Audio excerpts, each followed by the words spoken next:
Missing 411, North America and Beyond, Part 2. You are listening to Brothers of the Serpent podcast.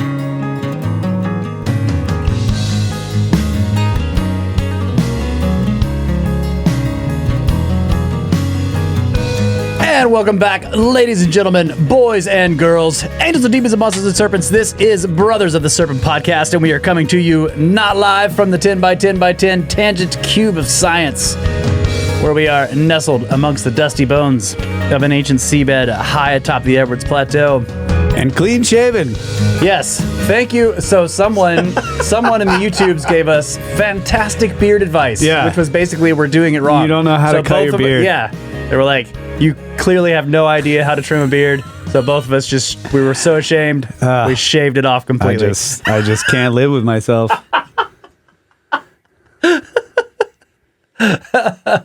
No, you know what the advice was? Google.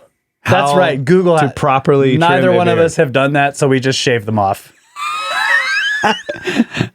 I asked the AI. I was just like, "What do? I don't know how to trim my beard," and it was just like, "Cut it all off."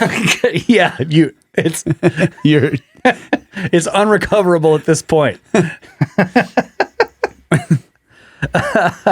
You gotta love the YouTube comments sometimes. I shaved for a Halloween costume. Lila asked me to shave. Oh, really? Yeah. Wow. Yesterday. That was probably influenced by me. She saw, the first time she saw my face when I was completely shaved, she's like... she gets mad because when I'm trying to give her kisses or whatever, she's like, your spikies. Oh, okay. And so I got home yesterday and she was like, you need to shave your spikies. I was like, all right. Okay. Spikies is what they're actually Spikies. called. Yeah, so the guy on YouTube, it's you don't know how to trim your spikies. So you should have said. Yeah. I need to make the comments and emails Hall of Fame channel in the Discord. I've been meaning to do this actually for 6 months because Ben has one in his Discord. And I'm like, that's cool. I need to make one in our Discord, and I will. That one's going in there. Google how to trim. I just want to know what was wrong with it. Yeah, I know. Which one of us? He didn't make it clear. It's got to be both because they're both basically the same. I was like, okay, I actually did it. I was like, all right. I went to Google. You did? Yeah. Okay. I just immediately, as a job, I'm like, I want to know, does Google tell you? So all right, Kyle's over here doing the deep research. I was like, okay, I looked it up and it doesn't tell you. Maybe you should ask Grok. Yeah. Or ChatGPT. Yeah. I don't know. I would have to go watch videos and stuff, which I'm not going to do. So I was like, well, I guess I'll shave it off. Yep. No, that's really funny shit. This is why we always complained about ever possibly starting a video show, because it was just like, no, people will be worried about what shirt you're wearing. Yeah, exactly. Yeah. Yep. And it's kind of funny. Oh, yeah. It's kind of entertaining. Oh, I think it's hilarious. But it's also funny that we both show up clean shaven. Yeah. The next show. The next episode. We're too ashamed. Oh, man. No, I hadn't. The last time I was clean shaven was not, it was, well, I also, Lila asked me another time and I did it. So recently I've been clean shaven twice. Okay. But before that, it was like, when we went cave, it was either the diving. I don't know if we did. I was clean shaven for the dive, for the first. We might have done that. I might have done that. But before that, it was like the cave dig years ago. Yeah. Yeah, I did. I went clean shaven for the first training session, the first dive training session. Yeah. And then the second time we both did you just shave just above your nose. Yeah. But the first time I just completely went clean shaven. Yeah. Which it does help. It sure does. I've always had problems with my mask leaking, and that just solved it. Yeah. It's fantastic. Who would have known that a beard would make a mask leak? Now that we're clean shaven, we can see we'll never get any more negative comments. That's right. Our comments are nothing but positive from now on. That's all right. We could keep it this way. It's a solid plan. I'm not sure I'm allowed to do that. I mean, we can do like the really good thumbnails. We should make a thumbnail Oh, the clean shaven for this thumbnail? video. Yeah. You can take that screenshot. Okay, I'll try to.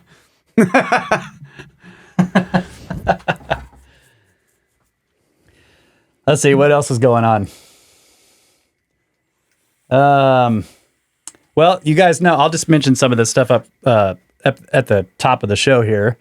We have the afternoon at the museum coming up soon. Mm-hmm. Check the show notes for details and a link if you want to go. Kyle's got a fantastic presentation he's been working on. It's going to be sweet. I finished it. Yeah. The night before last. Yeah, it's really good. It's going to be really good. And we'll probably put the presentation on the show at some point. But if you want to see Kyle and I give that in person, come to the afternoon at the museum with Luke Caverns. He's going to do something It's as all well. pyramids, folks. Yeah. The presentation is nothing but pyramids. Yeah. And then we have the Turkey trip coming up and the Egypt trip coming up. Both of those, the itineraries are awesome. I'll put links in the show notes. Check it out if you want to go. It's going to be a lot of fun. Those are in March and April of 2025.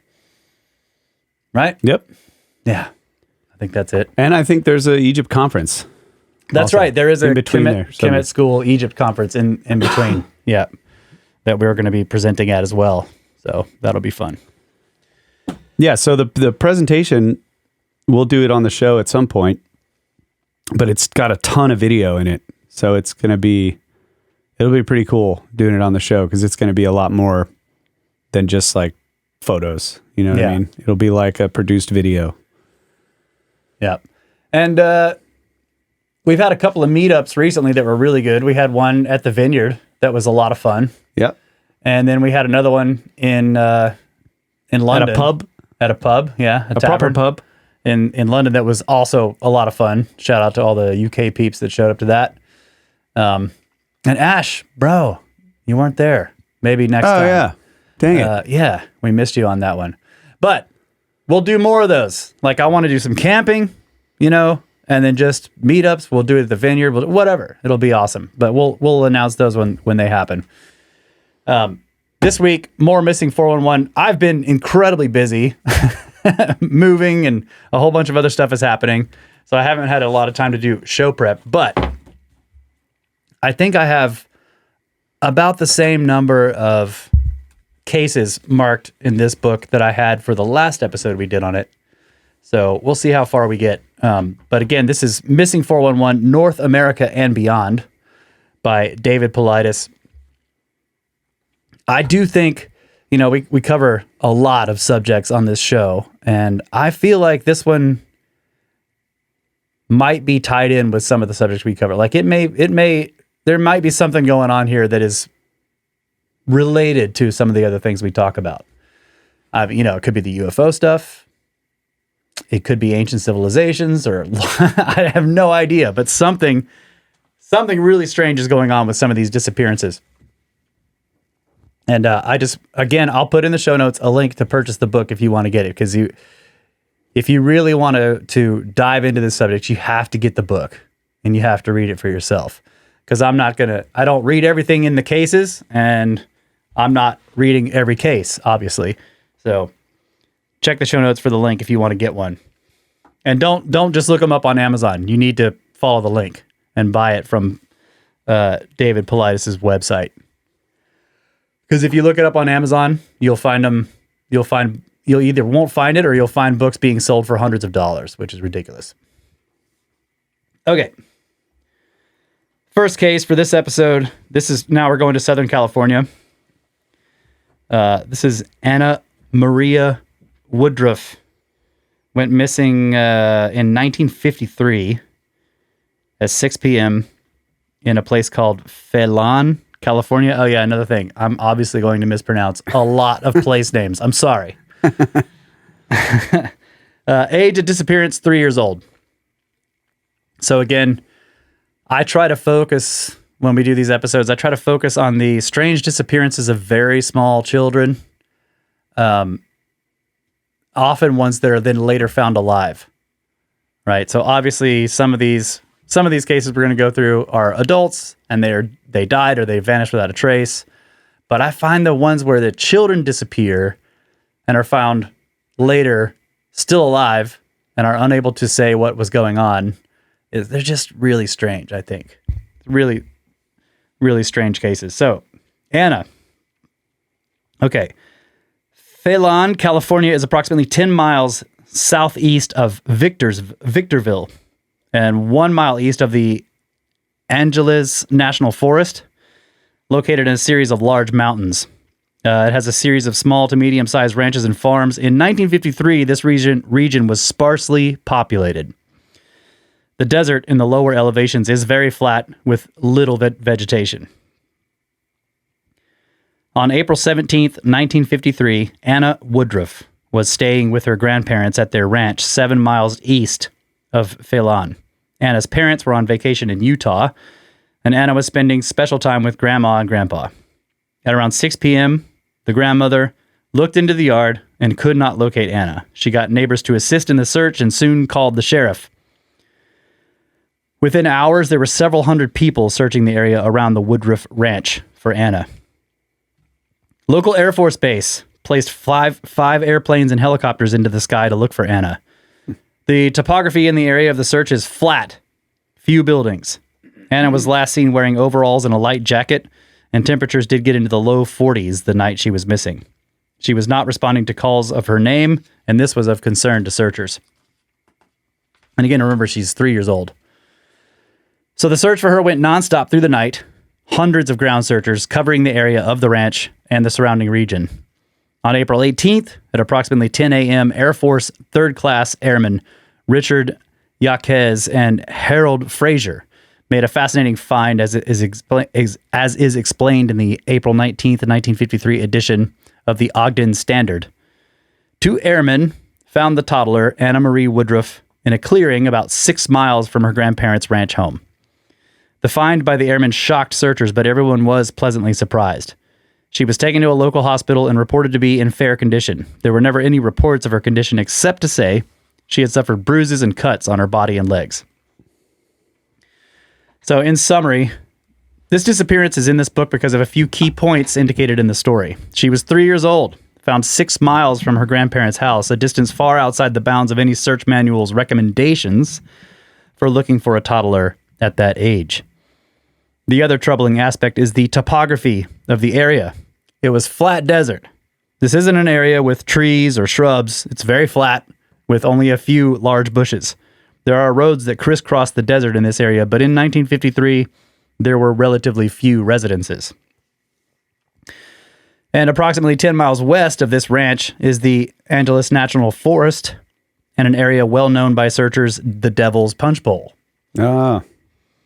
Many people have vanished in this area of the forest, and I find it ironic that Anna disappeared in an area so close to the mountains, yet in a very flat region.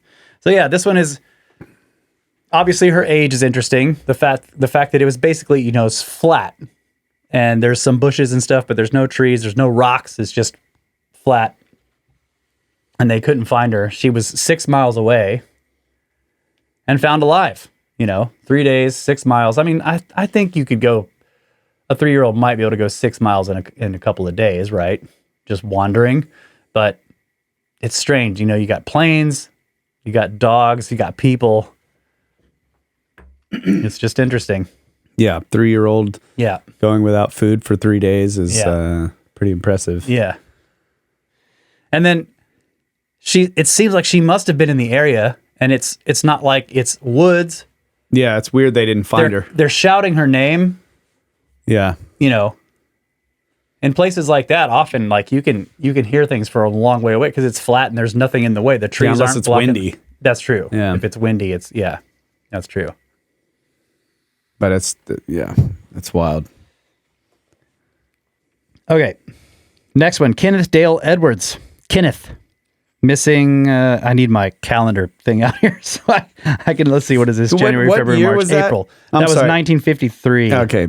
So they weren't like looking with infrared or anything? I don't think so. Yeah, it doesn't say FLIR. Yeah. Yeah, so April 4th, 1964, at 2 p.m. in Rosamond, California. Age of disappearance, 2 years old. So Paulides says when he first read of this event, the initial reaction was to ignore it as it didn't appear relevant to the study. But as he continued to read about how the search progressed and what was found, he was stunned. Mr. and Mrs. Ronald Edwards traveled with their young son, Kenneth, and his 2 sisters to an area 18 miles west of Rosamond in a region just 5 miles north of the Angeles National Forest and 5 miles south of another mountain range. The valley is a desert that comes to a V just miles west of the family's location. The area has abandoned mines and low, small rolling hills with scrub brush.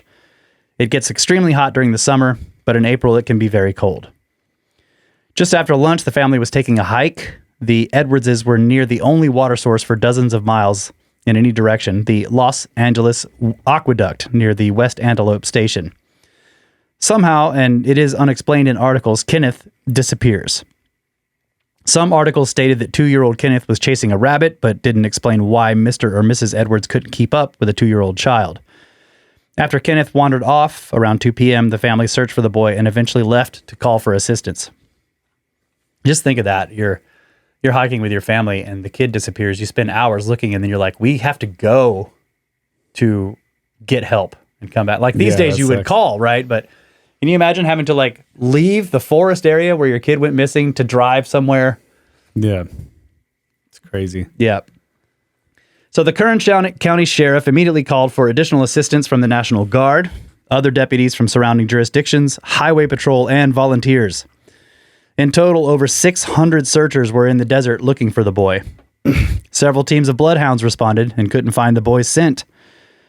The sheriff also sent out helicopters, 4-wheel drive vehicles, airplanes, and equestrians.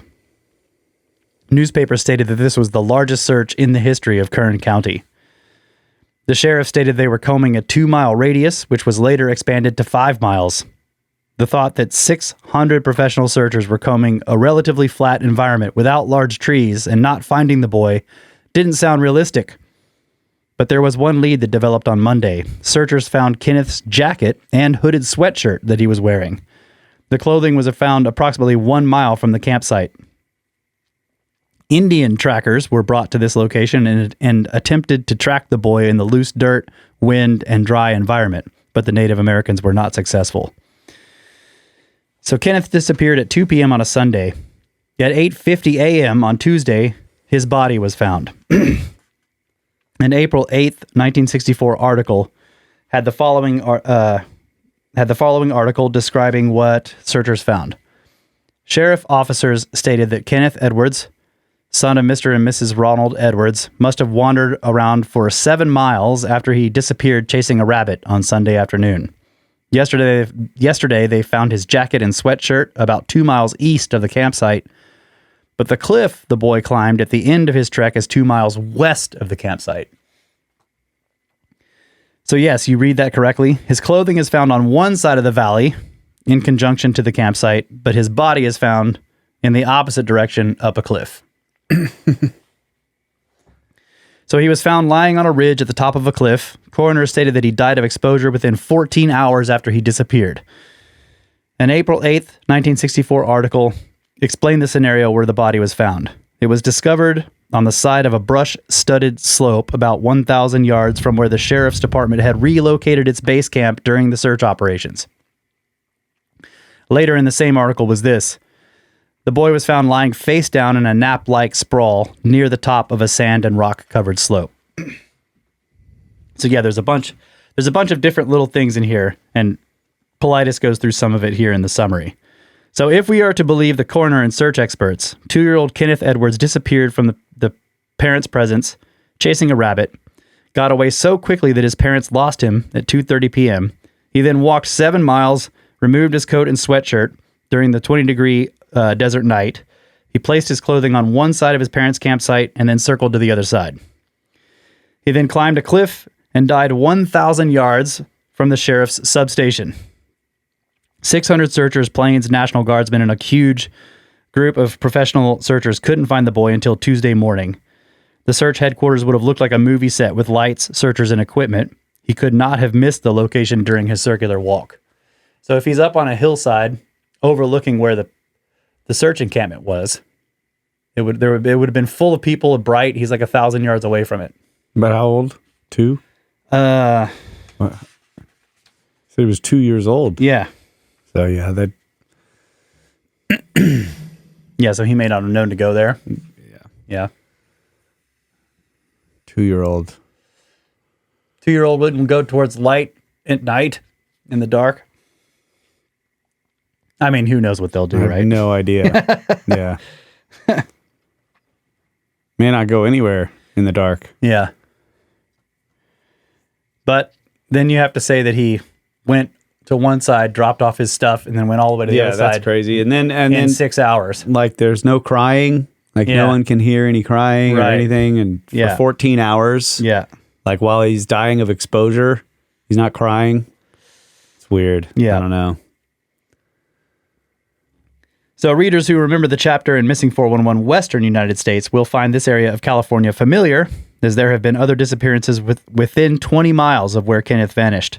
Disappearances that have many of the elements that are found in Kenneth's case. The reflection on the facts of this event in no way imply that Mr. and Mrs. Edwards did anything improper. They are only meant to explain the swiftness and stealthy manner with which Kenneth vanished and then circled the campsite without responding to searchers' calls for assistance. So yeah, at first I wasn't going to put that in there because he died, right? But it is interesting because we know he was alive long enough to do this, to go this direction, drop off clothing, and then he must have gone around somehow and got to the other side and climbed the cliff. Yeah. Meanwhile, the search was going during all that, and it's like no one finds him. He doesn't see them or hear them. Dogs are there. Gets scared and thinks that they're not, Yeah. It's just so weird with him because, yeah, are they running away from the people searching for him? I have no idea. It's I guess that could freak you out if there's all these people tramping around and they're all screaming your name. Yeah. Like some kind of weird nightmare. Yeah. Yeah. I don't know. Don't know. Yeah. And it's just incredibly sad as well. Yeah. Okay, next one. James Jim Beveridge. Beveridge, missing February 7th, 1981 in Mount Palomar, California. Age 9 years old. Mount Palomar is part of Mount Palomar State Park, just southeast of Temecula, California. The mountain became famous in 1949 for housing a 200-inch telescope, the world's largest until 1992. This region is just south of the Los Angeles Basin and north of San Diego. It's rugged, with the summit of Palomar being 6,140 feet. Water is usually hard to find in this area, but on the southern base of Mount Palomar are several small lakes and ponds. There are a series of small Native American colonies and villages surrounding the area around the base of the mountain.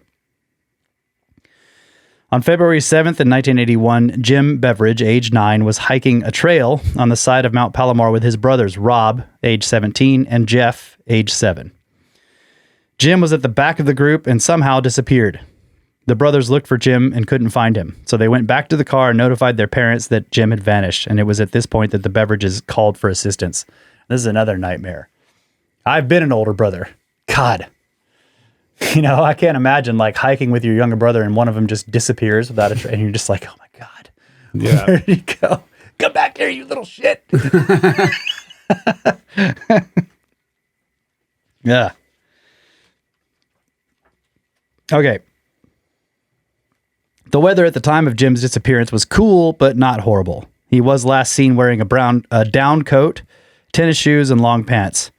Hours after he vanished, the skies over Mount Palomar opened up and started to pour heavy rain. Searchers converged on the mountain and spent 2 days struggling to survive and search through cold temperatures and extreme rain. Jim disappeared on a Sunday. On Tuesday, the Ironwood Daily Globe ran an article about the search. Searchers braving heavy rains Monday discovered some tracks left by James Beveridge, but by nightfall the child had not been found. The mountain, 100 miles southeast of Los Angeles, got 3.5 inches of rain.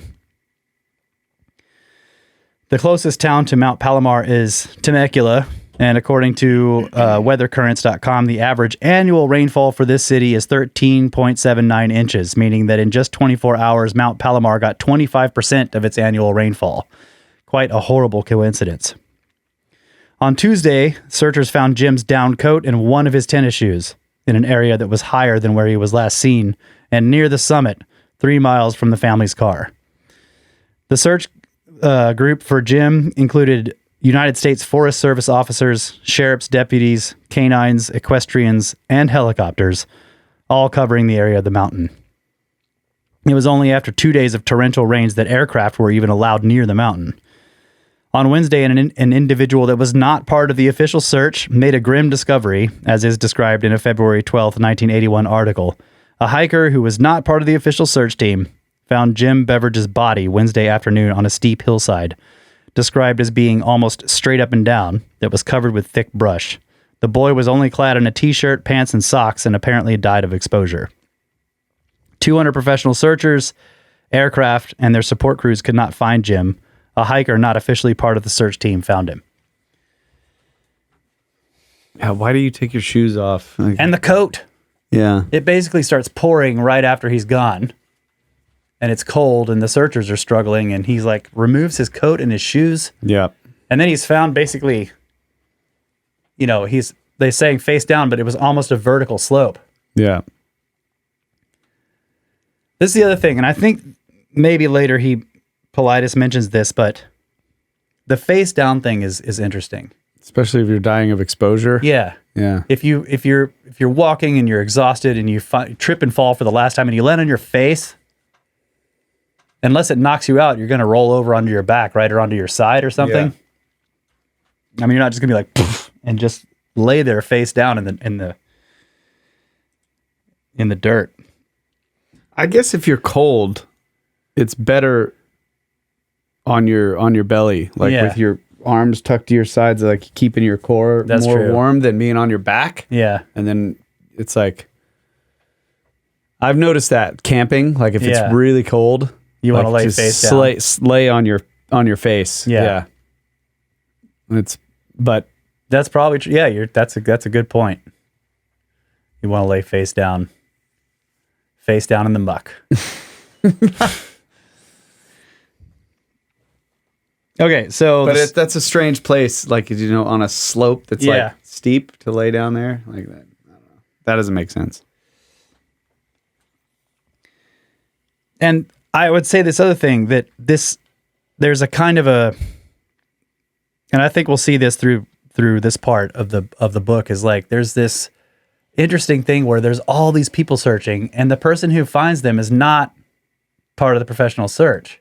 It's either some rando hiker or some fisherman who is minding his own business, or even a relative, that just went out and was like trying to help look, and just, it's interesting. If this is why, if you're going with the idea that they were taken by something and then they're getting dropped off in a place where they'll be located, it's like they're like, here, like let this person find them. Yeah. It's weird. Okay, so in summary, there were other oddities associated with the search for Jim. His godfather, a retired police officer, also disappeared looking for the boy. After 5 days, he was found barely alive, wet, and hungry. So this place is, treacherous. Yeah. You will notice under the description of how Jim was dressed when he was found, he didn't have shoes, which is quite unusual. The boy was found on a near vertical slope in an elevation higher than where he disappeared, and he was near the summit, like he was at the top of close to the top of the area. He was missing clothing even though he had vanished in horrific weather. The coroner stated he died of exposure. So in Missing 411 Western United States, Paulides says, I wrote about the disappearance of 7-year-old Jill Hatch from Camp Shadinger near Santa Barbara, California. Jill went missing near a creek where her dad was fishing. She was eventually found under extremely similar conditions as Jim, up a very steep mountain in horrific weather, not wearing needed clothing, and losing her life to exposure. Jim and Jill had to know that safety wasn't at the summit of the mountain, but at the base where their parents were located. How did both of these young people inexplicably lose their lives on the steep slopes of a Southern California mountain. I wonder if there's like, if there, I'm going with the idea, like, exhaust all other possibilities. Sure. So if you can't find your way back and you're in the valley, You climb. then you climb to get to a higher, you're finally like feeling like I'm dying or I'm really screwed here and you're getting scared. It's like, I got to go up so I can see. Yeah. I've been in that situation. I got lost in the back of the property back there. I'm sorry to laugh at that. Yeah. That's funny. It sucked. Right. And I got really lost because it's a weird bowl, like three hillsides sort of converge. And then there's another. Anyway, it's a very confusing area, right? It's a big bowl with all these hills around it. And the way the slopes of the hills go, if you're climbing down one slope, you can it will slowly turn you into a direction you're not paying attention to, and then you have no idea where the house is. I went down there and got so lost down in the bowl, and like everywhere you look, you look past the trees and all you can see is like the edges of hilltops, right? And I'm like, and I would walk up one hill and I get up there and I'm like, this is not the right direction. And I turn and look and the house is way over there. I'm like, shit. I go back down into the bowl and think I'm walking that way, and I'd walk up the hillside and get up and the house is way over. I'm like, what? What? So I know, and eventually I was like, okay, I have to really pay attention because something confusing is happening when I head downhill, right? But yes, climbing up and getting your bearings when you're down in a valley is important. Yeah, I guess that could happen to you multiple times. They climb up and they're like, there's the base camp, and then they go back down and then they yeah, and you completely miss it, and then you end up on the other side of the valley and you're like, what? Shit. It's right there. Yeah. Yeah. So I understand how you can completely get lost, and it looks simple. There's the place you want to be. I need to go down and up, and I end up over there. I wonder if you would get lost as easily now that you've got laser eyes. Maybe not. It's possible not. Yeah, it's interesting. Like he doesn't ever say like, what are the people's vision in this? Yeah, maybe, especially a child like at 2 or 3 years old. You don't have glasses yet. Yeah. Their vision could be horrible. Yeah, that's true. Yep. He does mention when there's an obvious disability, right? Like somebody has a bad leg or. But you just don't know yet. Yeah, they're too young. Yeah. But a 9-year-old you would know. Usually, I guess you went a while without knowing. Yeah, I was like 14 or something, maybe. Well, maybe younger than that, 12. I put on a pair of friend's glasses and I was like, oh my God, wow. And then mom like burst into tears.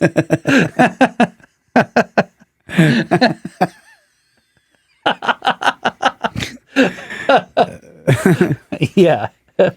That's a funny story. But I the reason why I bring up the eyesight thing, especially for you, is because I had to realize it still would occasionally like strike me that you could, like when we were looking for arrowheads or something. Yeah. You just couldn't really see them. Even with your contacts, it still wasn't like that great. Yeah, I had astigmatism, so it didn't matter with the contacts. Stuff was still. So in terms of being in the woods and losing your direction, a lot of times it's like little things. Mm-hmm.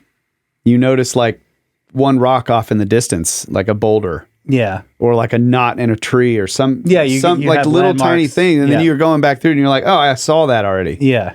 Like this is where I can't. And then so it's like you don't even realize you're remembering them until you're like on your way back and you're like, I don't recognize anything. Yeah. Yeah. And you already know you're not going the right way because you just don't recognize anything. Yeah. So you go a different way or when you turn around to go back, eventually, like even if you kind of made a circle and you're going back a direction you haven't noticed yet, you'll eventually arrive at some land feature that you do recognize. And if you don't for a while, you're like, okay, this is, let me just change my direction a little bit.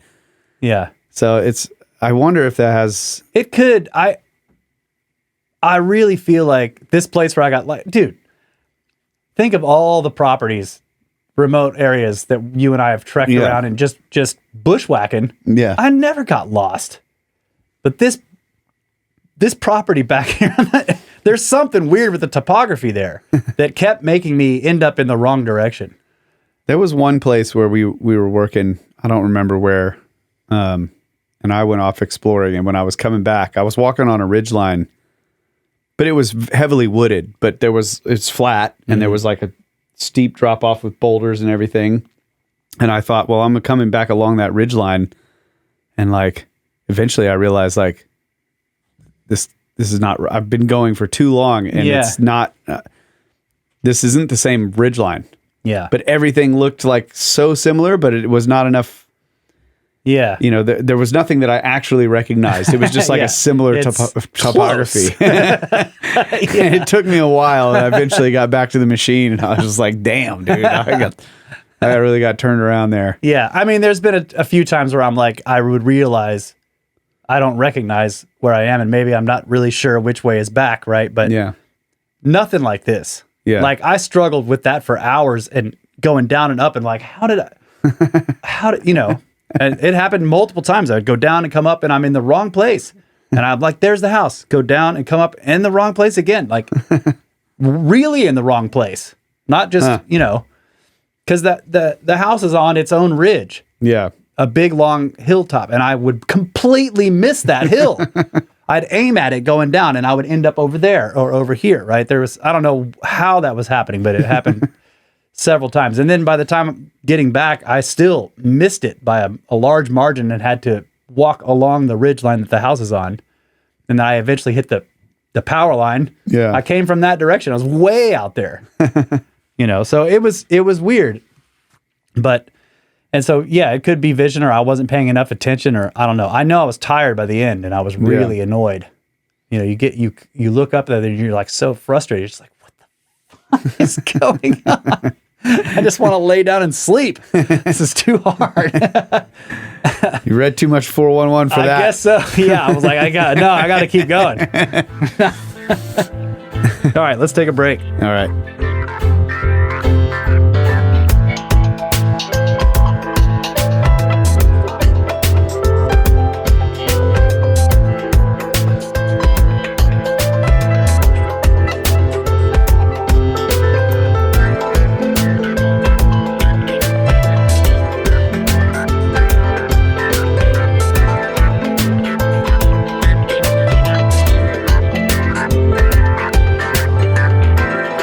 And we're back, ladies and gentlemen. Got to start the sands of time every time. Every time. Never fails. I forgot. I never forget to start the sands of time. I want to thank Guild Stranger in the Discord for sending us some fantastic beers. Oh, wait, no. You want this one. You want the lager. I'll take the IPA. And I stole Brenner's Jägermeister koozie the last time we played disc golf together. I snuck it away. What? You guys played disc golf without me? Yeah. Sorry. God. I try to invite you every time. Every time. I'm sorry. I was not going to say anything. I was going to try to keep it a secret forever. And I just blew it.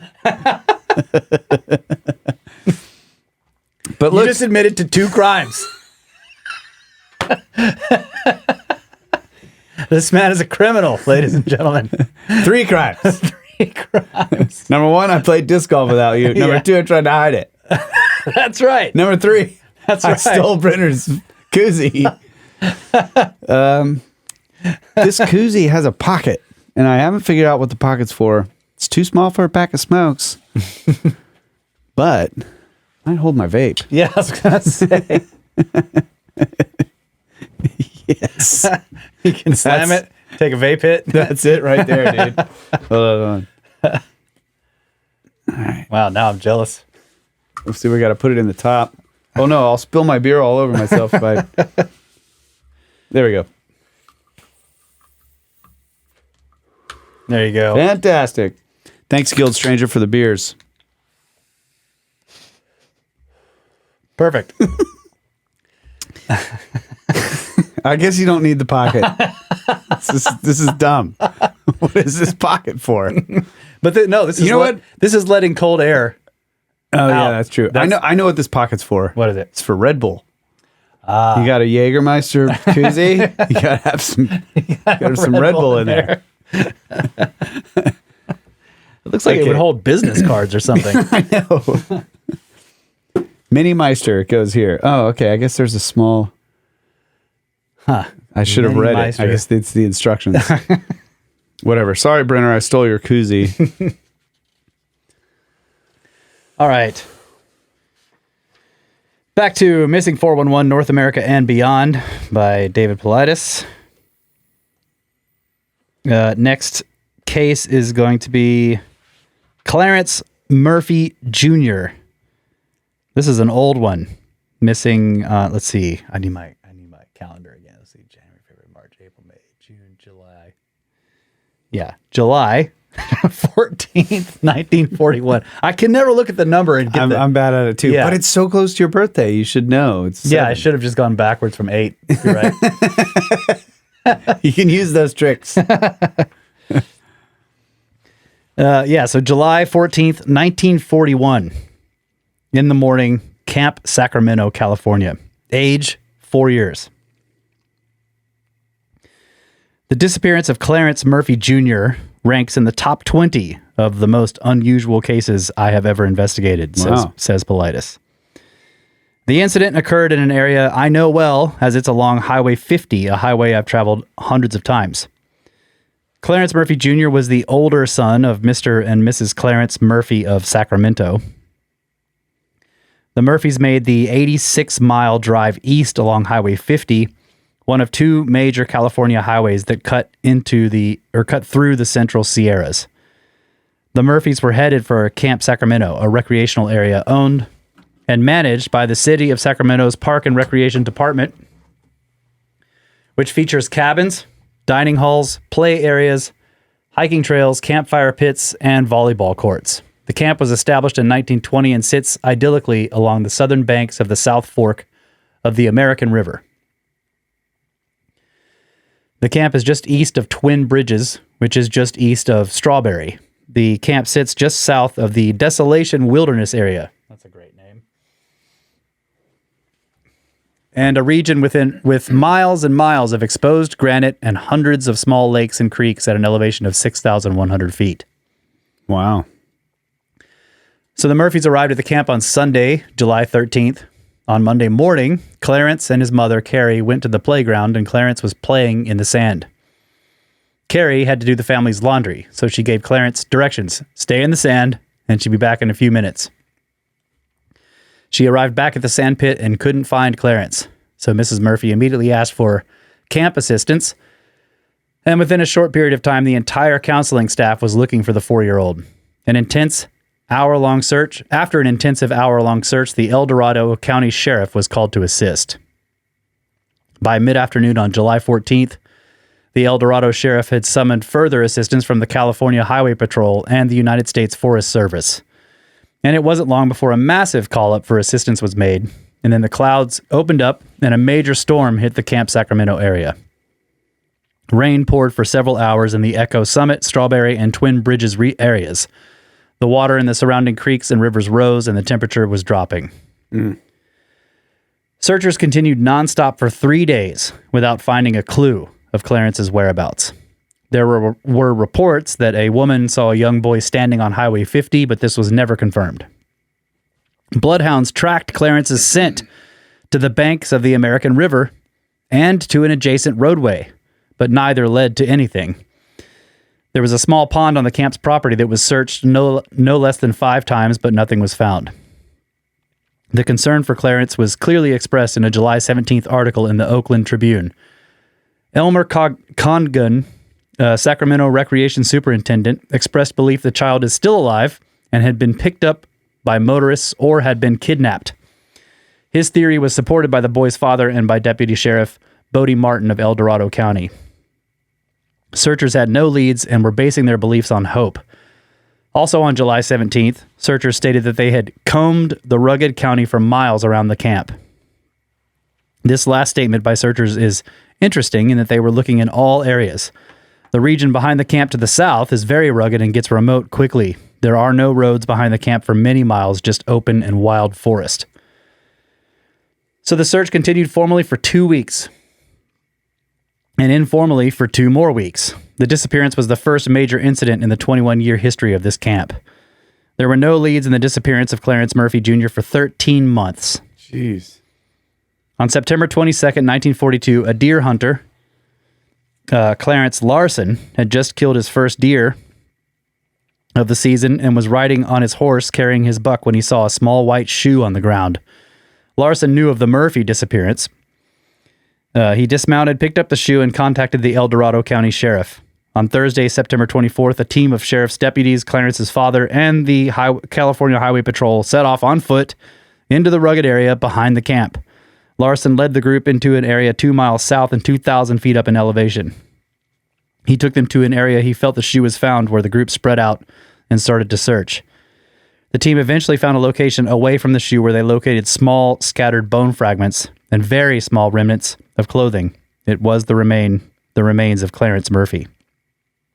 An October 1st, 1942 article in the Mountain Democrat described the find. The area is described by Under Sheriff N.O. Gray as fairly rough country, and the ridge in which the little skeleton was found ends at Lover's Leap near Strawberry. The article states that the boy died of exposure and exhaustion. How'd they figure that out from bones? Lover's Leap, huh? Yeah, like a suicide spot? Yeah. Jeez. I don't know. Later in the same article, it states, the conclusion is based on the reports of the posse which found the remains of the child as described being on top of a ridge a mile south and 2,000 feet higher than Sacramento's municipal camp. A September 24th, 1942 article in the Oakland Tribune states this about Clarence's shoe. The shoe, found 2 miles south of the camp by a deer hunter, was not definitely identified by either of the child's parents. The article later states that the sheriff was sure that the shoe belonged to Clarence. So the area where his body was found is very, very rugged. If you have the opportunity, go to Google Maps and look at twin bridges and follow the river east to Camp Sacramento. You will see Lover's Leap. Yeah, we could pull this up here.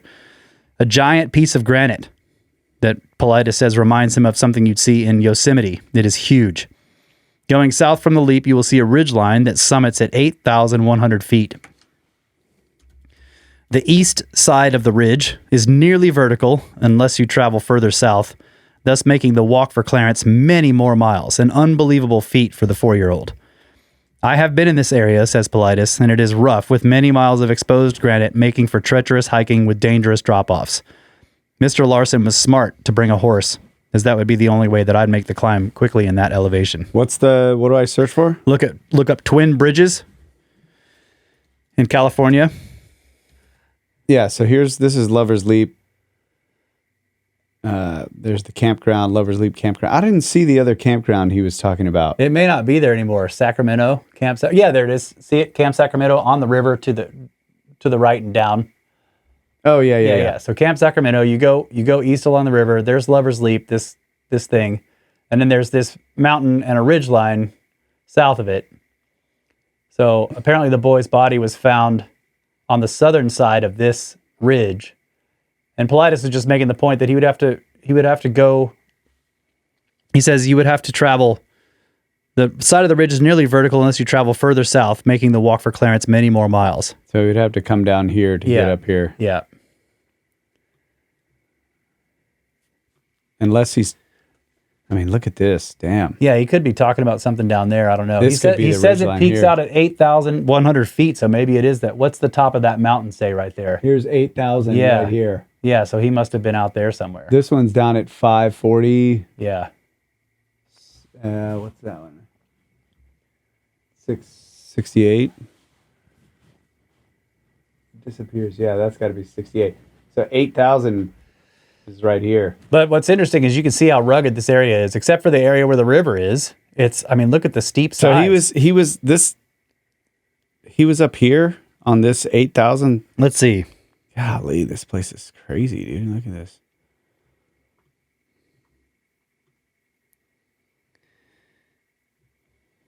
Anyway, it's pretty rugged terrain. Yeah.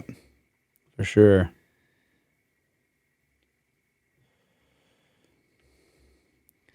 Yeah, so the area is described by Under Sheriff N.L. Gray as fairly rough country, and the ridge in which the little skeleton was found ends at Lover's Leap near Strawberry.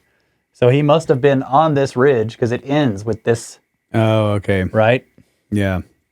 So the boy may have just gone south. He's maybe saying he went south from Camp Sacramento and had to climb up here, right? So he went south from the camp. Where am I? Where's the camp there it is. So he had to go south and end up on the ridge back there somewhere. Yeah. Okay, yeah. So he went, I got you. He went down this way and then somehow ended up over here. Yeah. But he couldn't have climbed this part. Right. He would have had to go further south to get Yeah, exactly. up on this ridge. I don't know. That's Yeah, the conclusion is based on the reports of the posse, which found the remains of the child as described being on top of a ridge a mile south and 2,000 feet higher than Sacramento's municipal camp. So he was 2,000 feet above the camp, a mile south of it. yeah. Yeah. It's crazy. So, How old? I think he 4? was, 4. So in summary, the cause of Clarence's death is a mere guess. The bones were described as fragments with small remnants of clothing. There is no positive way to determine cause of death. And this case closely resembles the disappearance of David Allen Scott on July 17th, 1953, in Mono Village just outside the eastern edge of Yosemite National Park. 2-year-old David disappeared from his family's camping site and was eventually found 3,000 feet up an extremely steep mountain. Paulides says he wishes he could interview one of the searchers who found Clarence. I want to point this out because I'm not sure if he does. This boy's name was Clarence Murphy Jr. They searched for him for weeks, and there was an informal search for 2 more weeks, and nobody found anything. And then a kid who's hunting, whose name is Clarence, finds his shoe. Right? Yeah. I mean, weird. it's just these coincidences are just weird sometimes. I mean, I guess it's not that rare of a name, but still. The person who disappeared is Clarence Murphy. The one who found him was Clarence Larson. Right? What is going on? Okay. So Paulides says he wishes he could interview one of the searchers who found Clarence. It doesn't take the smartest investigator to realize that a 4-year-old boy doesn't voluntarily make the journey that Clarence Murphy made, even if he could have made it. Remember, the searchers had earlier made a statement just after Clarence vanished that they had searched the mountain area in the range where a boy that age could have reached. Here is their exact statement from the Mountain Democrat of July 17, 1941. Quote, "Since Monday, the hillsides in the vicinity have been searched for such distance from the camp as it might be expected a child of his age would wander, and on Tuesday there was a search of the river." Searchers and law enforcement officials had publicly stated that they had concerns that Clarence was kidnapped. Could their hunch have been correct? Why would a young boy leave the fun of a sandbox and start walking straight uphill for many miles and continue walking for many miles while the weather was horrible? The distance that Clarence traveled indicated that if he had hiked the distance, he must have continued through the storm and walked for at least 2 to 3 days. And this is also another example of canines tracking the boy's scent to water, a river, and that the boy had actually walked in the exact opposite direction based on where they found the body. Yeah, that's really strange. So when I read this, I thought, right, this is all strange. So there's 2 possibilities.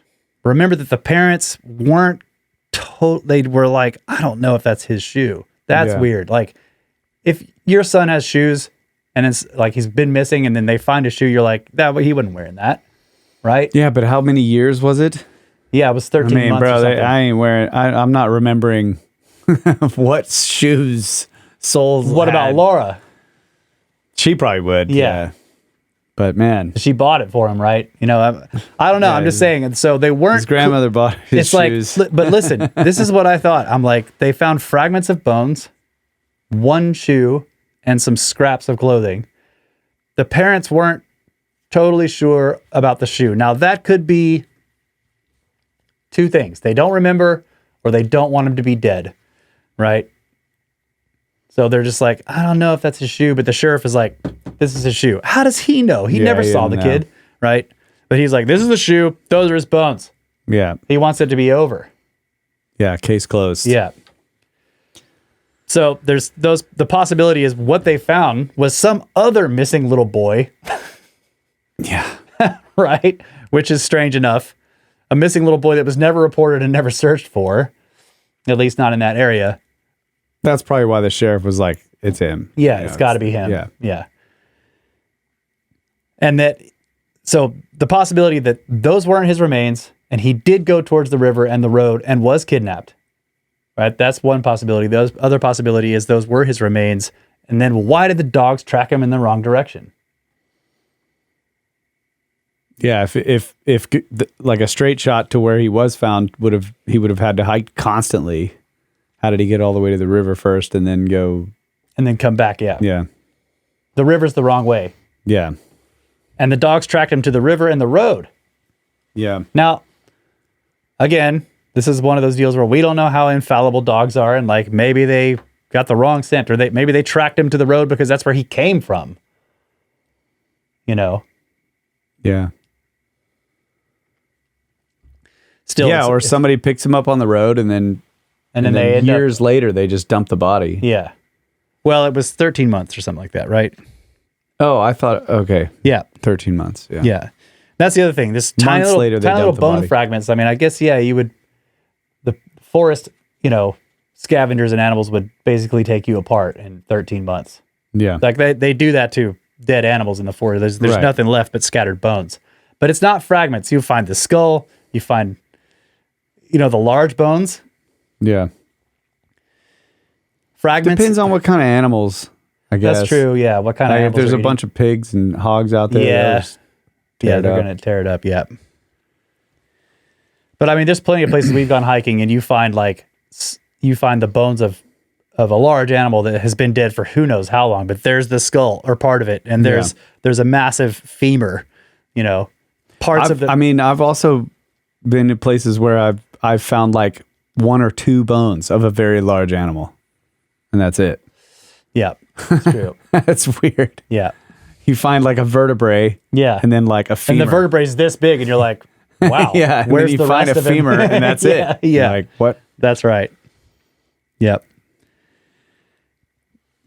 Yeah, stuff gets carried off in weather and it can and be depending, scattered. I mean, depending on I don't know about this area, but depending on how abundant like natural food sources are at the time, like animals will eat more stuff or less. That's true, yeah. And if it's on a steep hillside, you expect it to be like if that's one of the rules. You find something and then you look uphill and downhill from that area, right? Anyway, it is a really strange and sad case. And I find that the Clarence thing weird. Yeah, that's weird. Okay. Oh, and then of course, and this is always a question in these, is like the cause of the disappearance in the first place. Yeah. It's like, we're at this camp. It's a remote place. It's beautiful. We're camping. Like, here's a sandbox. You're 4 years old, right?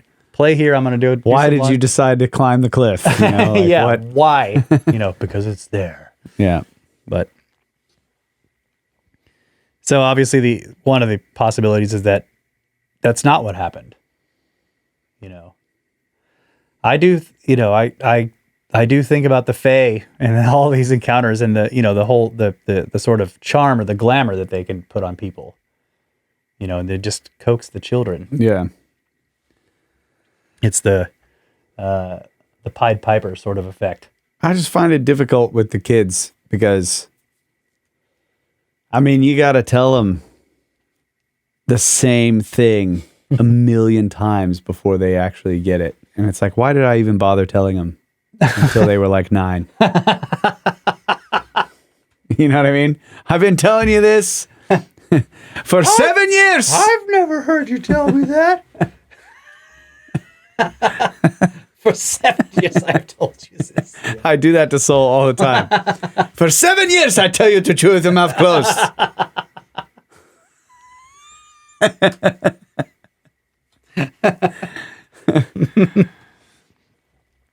Everything, though, you get, it's just, yeah.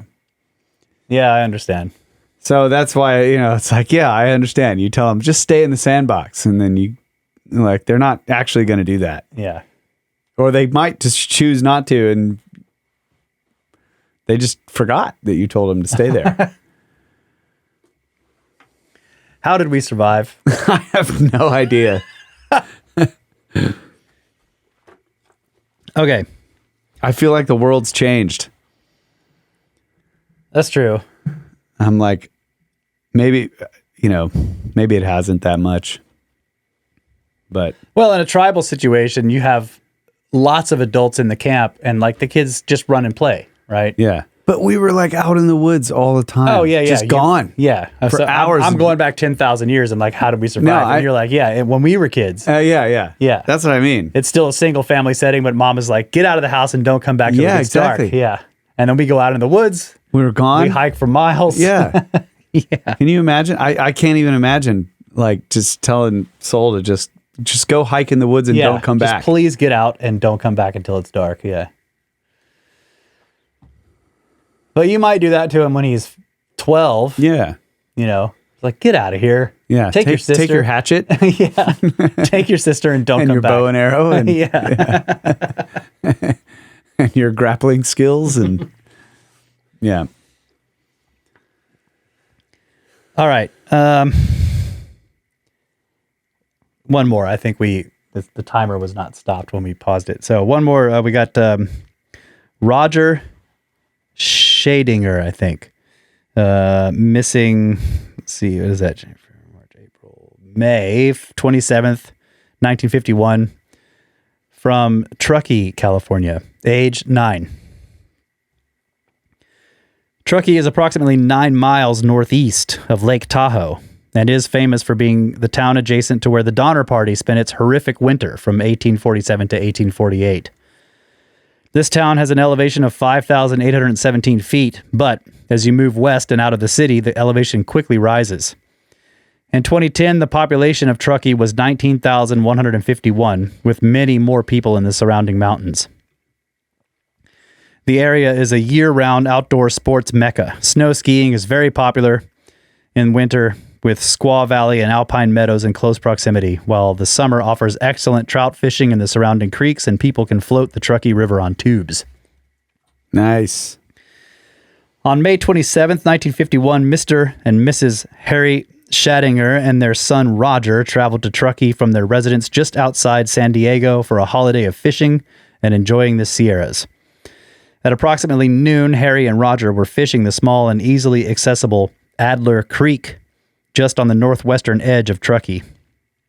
The location they were fishing has an elevation of 6,600 feet and sits just on the edge of a vast wilderness to the northwest. The region they were fishing had a large meadow and several tall and large pine and Douglas fir trees. Harry soon realized that he couldn't see Roger and started calling his name and searching for him. Adler Creek is a small, long creek that slowly meanders towards Truckee as it travels downstream. Just as Harry was realizing he couldn't find his boy, he started to call for assistance. Placer County sheriffs and Truckee police responded to assist in looking for Roger. Hundreds of community members, deputies, police officers, and firefighters were all looking for the boy. They searched the area where the Shadingers were fishing and were positive that Roger was nowhere in the area.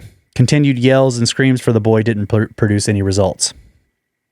28 hours after Roger disappeared and 1,000 feet higher in elevation, a special Indian tracker had been brought in by the sheriff. Archie Hicks from Stillwater, Nevada, was hot on the heels of Roger. Archie was in an area where search criteria indicated that Roger probably would not be, higher in elevation and 5 miles from the point that he was last seen. Archie found Roger alive and in a bush at an elevation of 7,600 feet, 1,000 feet higher in elevation than when he was last seen. Hicks had a short conversation with Roger and asked him why he was in that location. A May 29th, 1951 article in the Nevada State Journal had the following statement. He told them he had been hiding from the people. On the same day, there was an article in the San Mateo Times where Roger had stated he thought they meant to do him harm. It was never made clear who the people he was hiding from were. Some articles made the implication that Roger was hiding from searchers, but that made zero sense. Just as a side note, Roger was found barefoot. So I love that one, obviously. He was hiding from the people. Yeah. Yeah. The good folk. So Roger was found just 9 miles east of the location where Dana Cooper, who was 13 years old and disabled, disappeared in August of 1971. Dana's story was in Missing 411 Western United States. Roger's location was also just 9 miles from where 2-year-old James Bordenkircher disappeared on the north shore of Lake Tahoe in June 1965. He was never found. The region just west of where Roger was found has hundreds of small lakes very similar to the area where Dana vanished. I've heard stories of small boys stating they were hiding from people who were following them. There is never clarity in the newspaper articles about what the boys were hiding from, possibly purposefully. So yeah, I love that this has got some cool elements in it, right? The searchers are all in this particular area, but the sheriff is called in. He's like, I know this guy is a Native American tracker and he's really good. And this dude just goes off and is like 5 miles away, way up high, finds the kid, and he's like, what are you doing up here? And the kid's like, I'm hiding from the people. That's wild. Okay, so let's see. So he must have been up in here somewhere. I don't know. Did you find the Adler Creek? Oh, no. But I was just looking west. So this western region over here with a whole bunch of lakes and stuff. Maybe this is what he was talking about. He was just saying there was other areas, like another place where somebody else disappeared. Oh, yeah. There's like hundreds of lakes out here. And then one of them disappeared just north of Lake Tahoe. Where's Tahoe in that map there? I don't know. But yeah, here's Truckee. Yeah, so Adler Creek on the northwestern edge of Truckee. Truckee River. Trout Creek. I don't know. Maybe it's a small one. Yeah, could be really small. Adler Drive. Adler Creek Middle School. Maybe too small to even be on the map, huh? Possibly. Yeah. I don't know.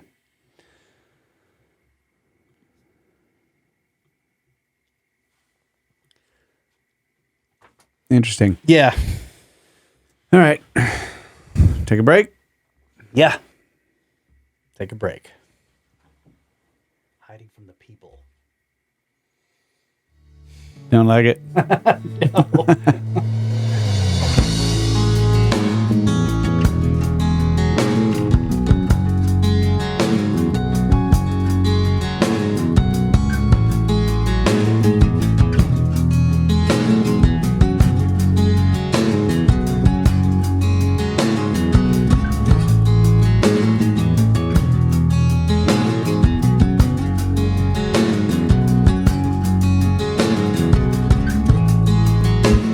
Strange and bizarre missing persons cases on Brothers of the Serpent podcast. I am really fascinated with this stuff. So we've gone through a bunch of these. This is the third book we've gone through now. And what is your sense? Do you think that there could be something weird happening here, or do you think you get the idea that you could just say this is all basically normal, just some of it looks strange because we don't have all the data?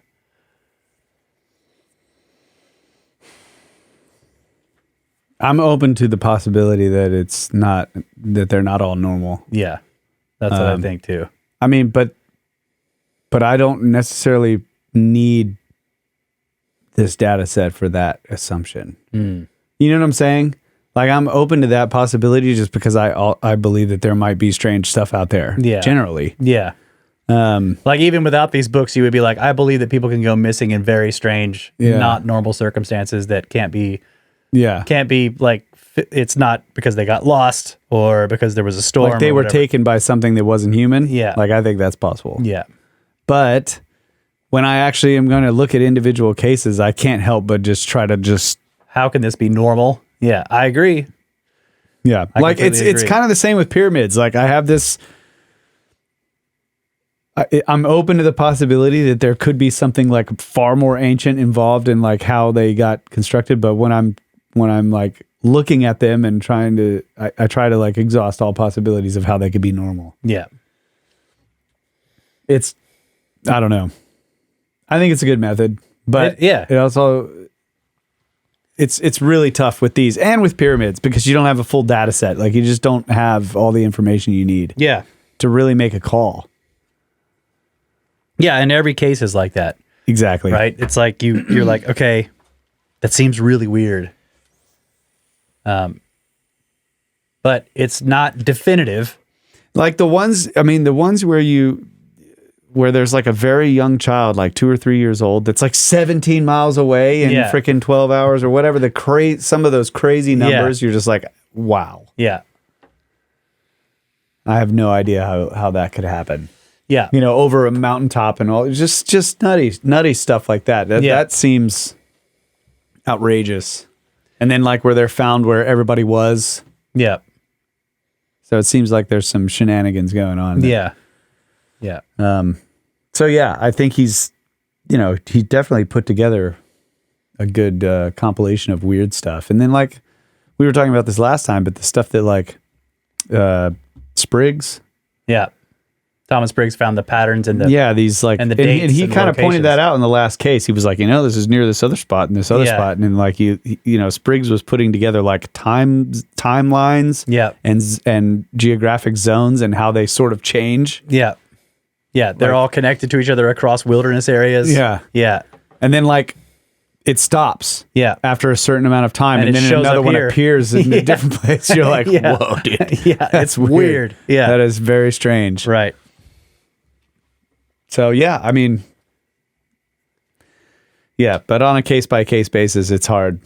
But like you said, I've never read the books, and you're like, once you read all the cases, then you're like, whoa, there's something going on here. I'd say, so for me, going through these books, there's probably 30% of the cases in the books where I'm like, man, there's almost no data on this case, right? Yeah. It's half a page. Yeah. And there's just one thing that basically makes it match his profile.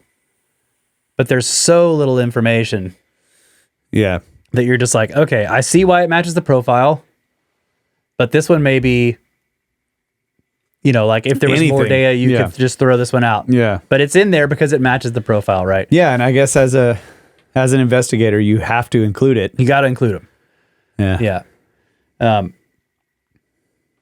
But, this other stuff with the UFO things we're going through with Marty and like this idea that this concept of crypto-terrestrials, you could really you have to be careful with these sort of like this will explain everything sort of explanations, right? I hate those. Like this explains everything, but this concept that that there is something here on this earth that has been living here side by side with us for forever. Yeah.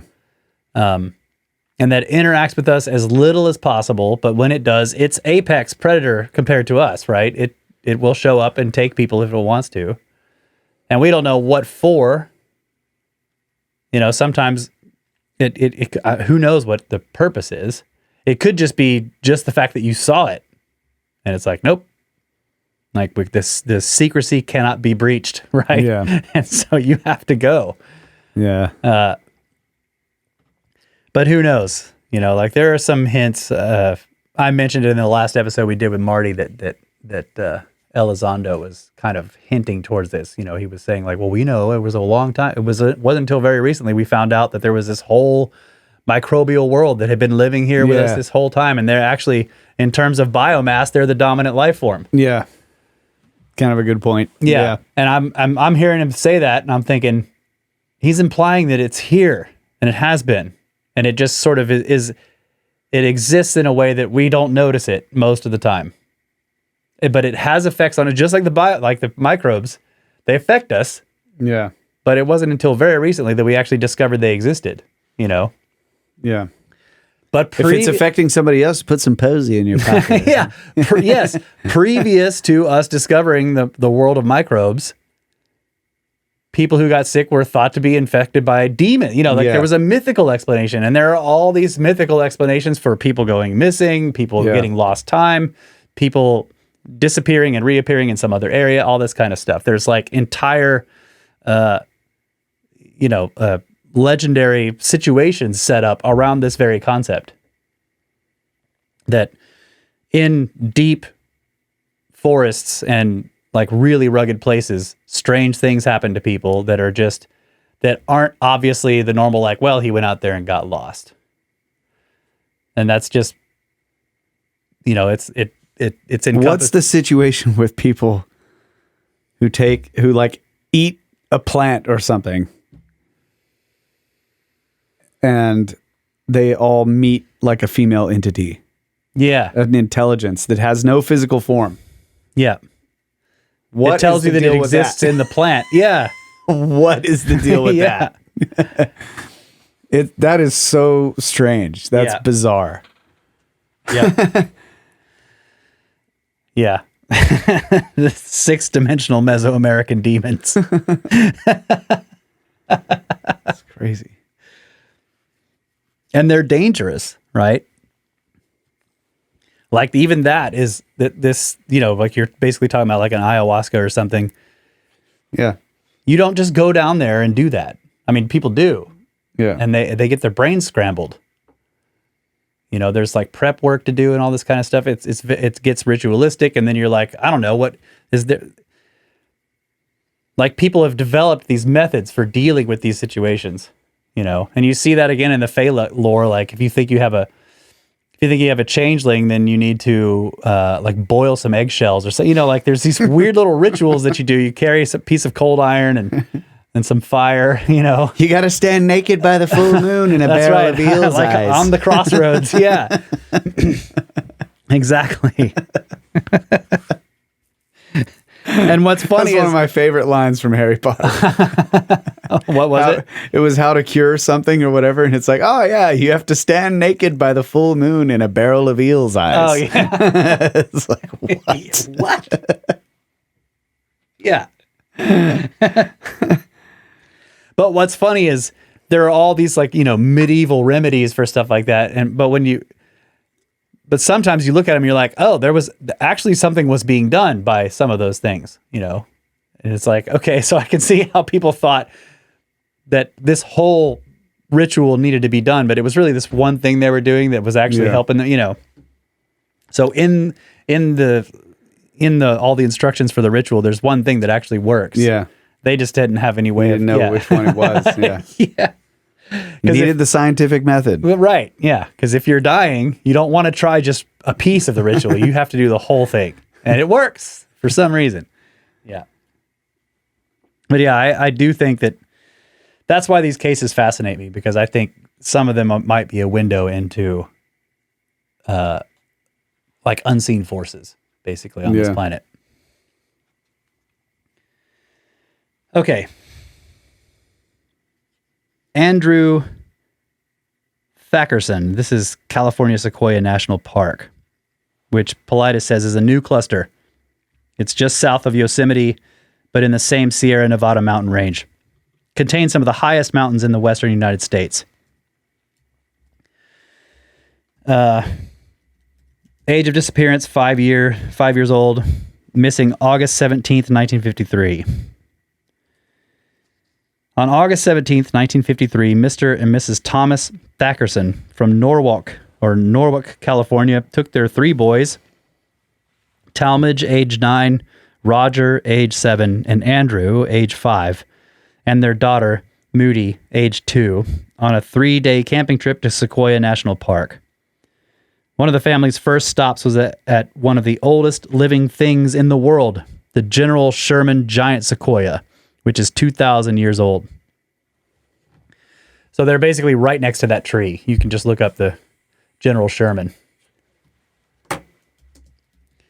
The family parked its vehicle and exited. They were admiring the giant trees when they noticed that as rapidly as they had exited the car, Andrew had vanished. The family quickly searched the parking lot and could not find the boy, and not long after Andrew went missing, authorities were notified. The parking lot where the Thakersons were parked sits just to the west of an extremely remote region of dozens of old lakes and miles of exposed granite. Sequoia National Park is very famous for being the location of one of the largest searches in the history of the National Park Service, the search for lost ranger Randy Morganson. Morganson was a longtime backcountry ranger that had disappeared under highly unusual circumstances. The Park Service pulled out all resources to find him. He was eventually found in a very unusual location under extremely odd circumstances. Author Eric Blem wrote an amazing story about Randy, his life, and the NPS search in a book called The Last Season. Rather than recount the peculiarities of Randy's disappearance and how he was found, I just advise you to pick up Eric's book. The circumstances of where Randy was found are just as unusual as any disappearance that I have described in my 3 Missing 411 books. The details we found in the Park Service reports related to Randy's disappearance are baffling. National Park officials pulled 100 men to scour the immediate area where Andrew Thakerson was lost. California Highway Patrol raced to the Thakerson home and retrieved clothing to bring to the scene so bloodhounds could have a scent to track the boy. According to Lost Person Behavior, a book by Robert Coaster, a 5-year-old boy will be found 95% of the time in a distance of 5 miles or less from the point they were last seen. Almost all children will walk downhill from the point they are lost, but, as you will see in many of these stories, this may not be as common as search manuals state.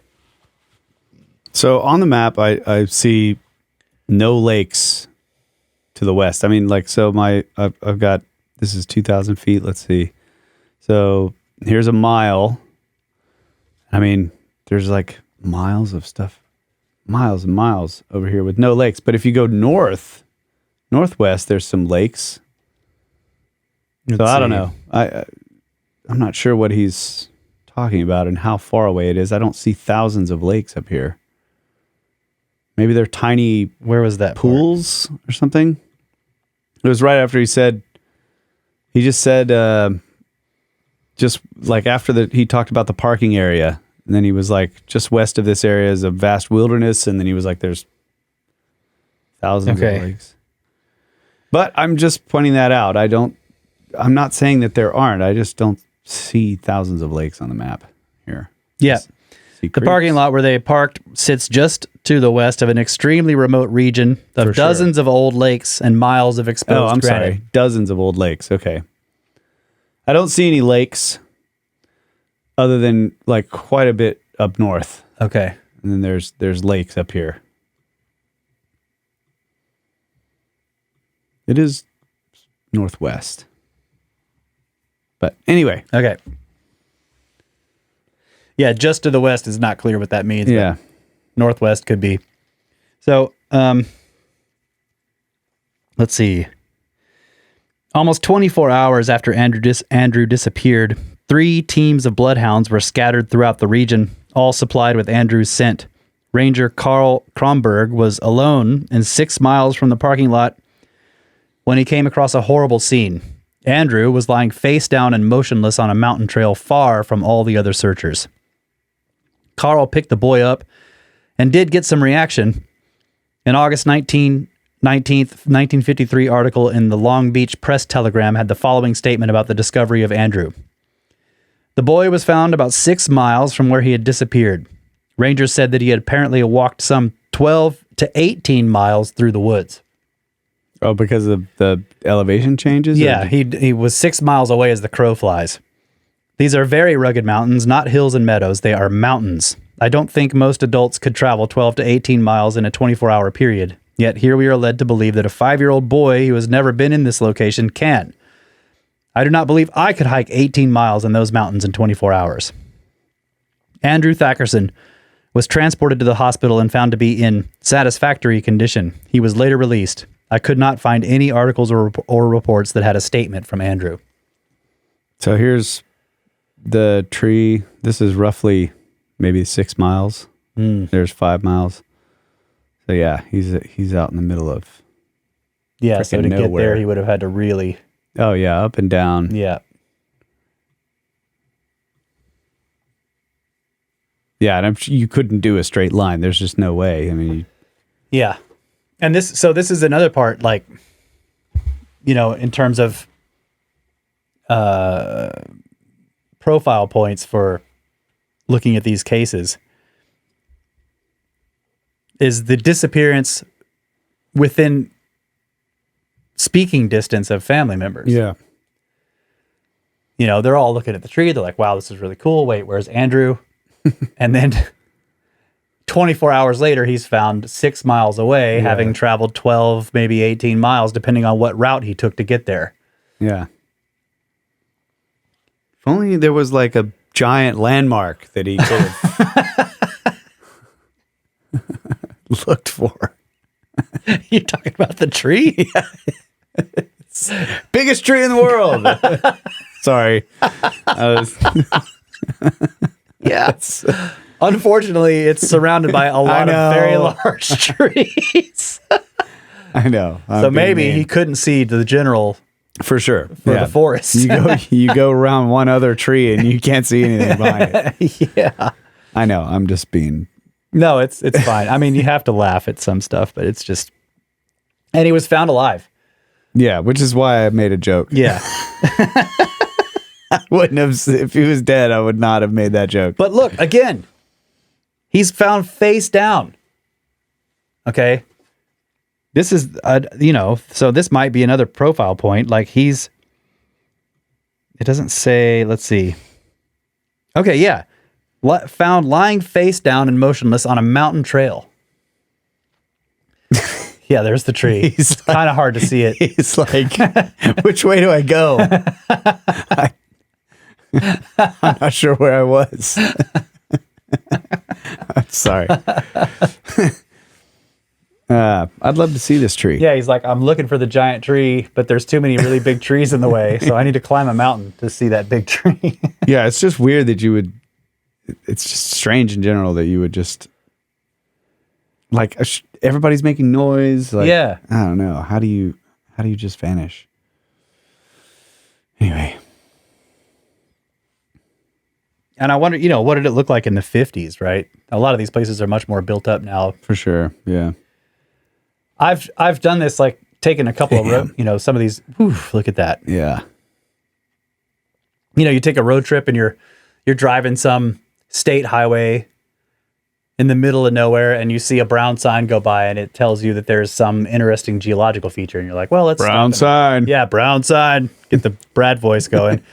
So you pull off the road, and there's a little parking lot, and then there's just a trail going off into the brush, and then it turns into a a boardwalk or something, and you walk back there, and then there's this cool thing to look at. And I've done that quite a few times with people, friends, whatever, by myself. And the idea that, you could be out there and somebody would just jump off the boardwalk and sort of vanish. Remember we lost the Watcher in Zion Canyon? We all stopped at a little pull off and we all walked down there. And then we walked down to the creek. Yeah. And then Brad calls everybody back. We all come back to the van and they're like, where's the Watcher? We eventually had to leave him. And like there was one person that was driving a little car and they were like, well, we'll wait here. And yeah, that's right. We're on the radio like, we have to go. yeah. We're radioing him. We're yelling. Yeah. Nothing. Dang it, Watcher. Yeah. Well, that's classic too. We were just like, whatever. We just left. He'll figure it out. And he did. Yeah. He's either gone forever or he'll figure it out. We have to go. Yeah. All right. You're right. I do remember that. Okay. Next case, Amy Jackson. Missing August 13th, 1966 in the afternoon, Deer Creek Campground, Sequoia National Park. So same area. Age at disappearance, 18 months. Dang. Amy Jackson and her parents traveled from their residence in Upland, California to the Deer Creek Campgrounds in Sequoia National Park for a weekend of camping. The family arrived on Saturday, August 13th, and quickly established camp. After the family had eaten and relaxed, they entered their tent and went to sleep. Sometime during the night, little Amy left her parents' tent without being heard and walked into the darkness. Wow. Oh my gosh. That's horrible. Her parents did not hear her leave the tent, and they had no explanation how she could have done this. The National Park Police were called, and they quickly sent out bloodhounds and aerial support to look for Amy. I'm sure that the searchers were thinking what I was when I researched this case. How far can an 18-month-old really walk in the mountains? But at the end of the first day of searching, commanders were so disturbed by not finding any evidence of where the girl was located and the bloodhounds' inability to pick up a scent that the National Park Service didn't call their own special agents. They called the FBI for assistance. So the FBI summoned additional helicopters, ground searchers, equestrians, and volunteers, all looking for the young girl. The search and rescue was occurring approximately 25 miles east of Porterville at the 7,000-foot elevation. The Tulare County Sheriff had also asked the FBI for assistance as they couldn't find a trace of the girl, and the story the parents continued to tell seemed implausible at the time. But 3 years later, almost the same scenario played out again in the same park. Imagine almost 400 searchers scouring the campsite and surrounding area and not finding any trace of an 18-month-old girl. Couple the lack of evidence with bloodhounds scouring the scene and failing to pick up a scent. So, it's like, I know that's, again, search dogs aren't infallible. Plenty of people have told us this. And a lot of the, I think, skeptics of Paulides' work say, search dogs aren't perfect. But when you have the tent, you have items from the girl, you know exactly where she started from because she was in the tent sleeping that night. They should be able to follow her trail starting from the tent, right? It seems like it. It doesn't say it was raining, right? I don't know. Maybe it was windy. Who knows? So law enforcement was perplexed. And this is kind of reading between the lines here. You sort of get the idea that they were starting to suspect the parents. Because it's like, we're here doing this massive search. We've called the FBI based on your story that you brought your tiny daughter out here to camp and that she just snuck out of your tent somehow in the middle of the night. But an 18-month-old shouldn't vanish without a trace. We should be finding something, and we're not finding anything. So now I think they're getting suspicious. Right? And that might be why they called the FBI. I can't find Deer Creek Campground, but it may not be there anymore. There was Deer Creek, but there was it's on a steep slope. I don't know. There was no apparent campgrounds anywhere, but this is in the same general area of where we were. I mean, there's Sherman it's in the Tree. Sequoia National Park. It's Deer Creek Campgrounds. Yeah, so I found Dorst Creek Campground, and I found Deer Creek, but okay, whatever. Same crazy rugged terrain. Yeah. So, on the fourth day of the search, a Kern County Special Rescue Team made a disturbing discovery, as is explained in the August 18th, 1966 article of the Arizona Republic. A crack Kern County Special Rescue Team found the 18-month-old girl's body at the base of a large rock uphill from the Deer Creek campground. The same article also states, the body of little Amy Jackson was found yesterday about 0.8 of a mile from where she disappeared 4 days earlier at a campground in the rugged Sierras north of here. So now you can probably understand why Kern County Sheriff had called the FBI. A little 18-month-old girl disappears at night from a tent. Searchers and bloodhounds find nothing, and the family states they never heard her leave. The search is probably covering everything going downhill because that's where 90% of all children go when they are missing. I don't believe that anyone truly believed a girl as young as Amy would walk uphill that far in a rugged region in the middle of the night at that elevation with chilly temperatures. The implication of the find was that she might have died from a fall from a boulder, meaning she actually walked even farther, or she died from exposure. So she's climbing in the dark and falls and dies. Maybe. Jeez. So here's Deer Creek Trail, and it comes, and then there's Deer Creek Grove parking. And it just goes right up into the mountains, Deer Creek Grove.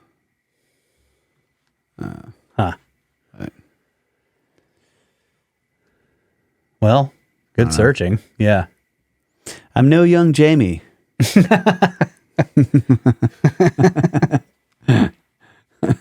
Young Jamie. So many of the articles Paulides reviewed stated that the sheriff believed the girl may have been kidnapped, thus the call to the FBI. Well, maybe she really was.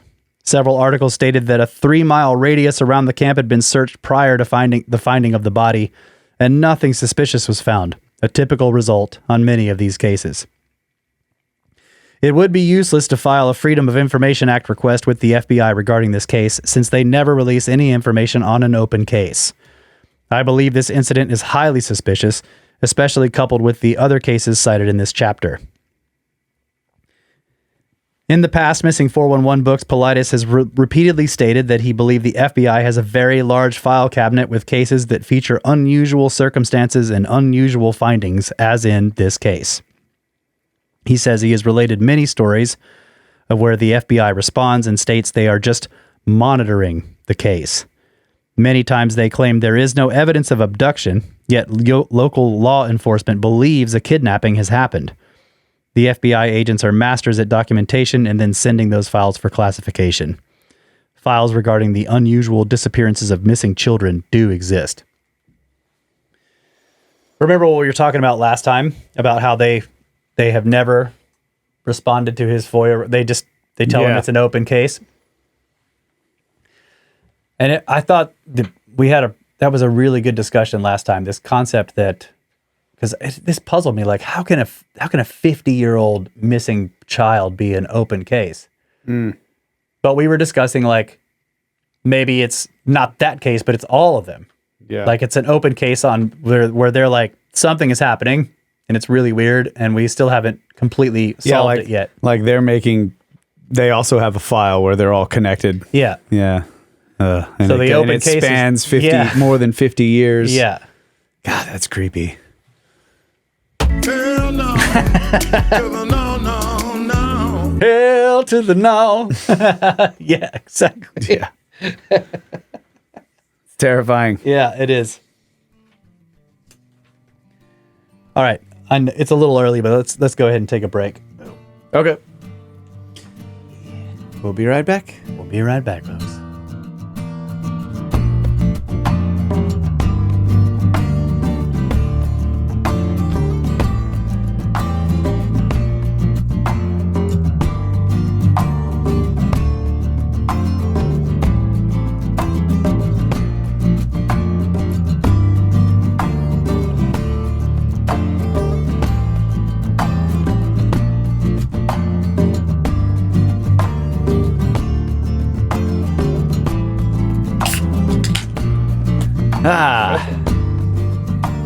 Last fine beer. Short Sands Lager. Thank you, God. kind guild stranger. Yes, and also thank God I can sit in this nice studio and drink a beer instead of getting lost in the woods. Yeah. So this is next case here, and again, Missing 411, North America and Beyond. I really recommend, if you're interested in this, get the book. Links in the show notes. Next case, Eddie Grant. So this is an adult. Age of disappearance, 22 years.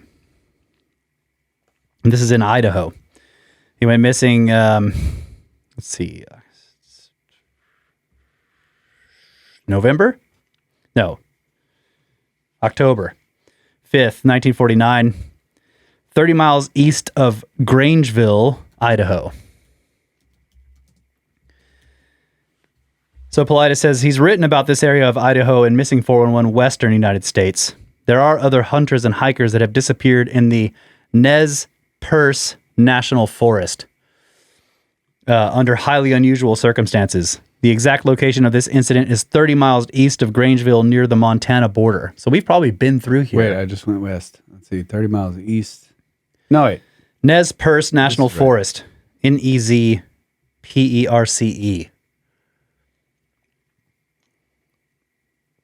So we've probably been through here. This is right close to the border of Montana. Like when we did the tour with Randall and Brad. Looks pretty rugged. Yeah. So the forest in the area of Pilot Knob, where this occurred, is mostly old-growth forest and very thick.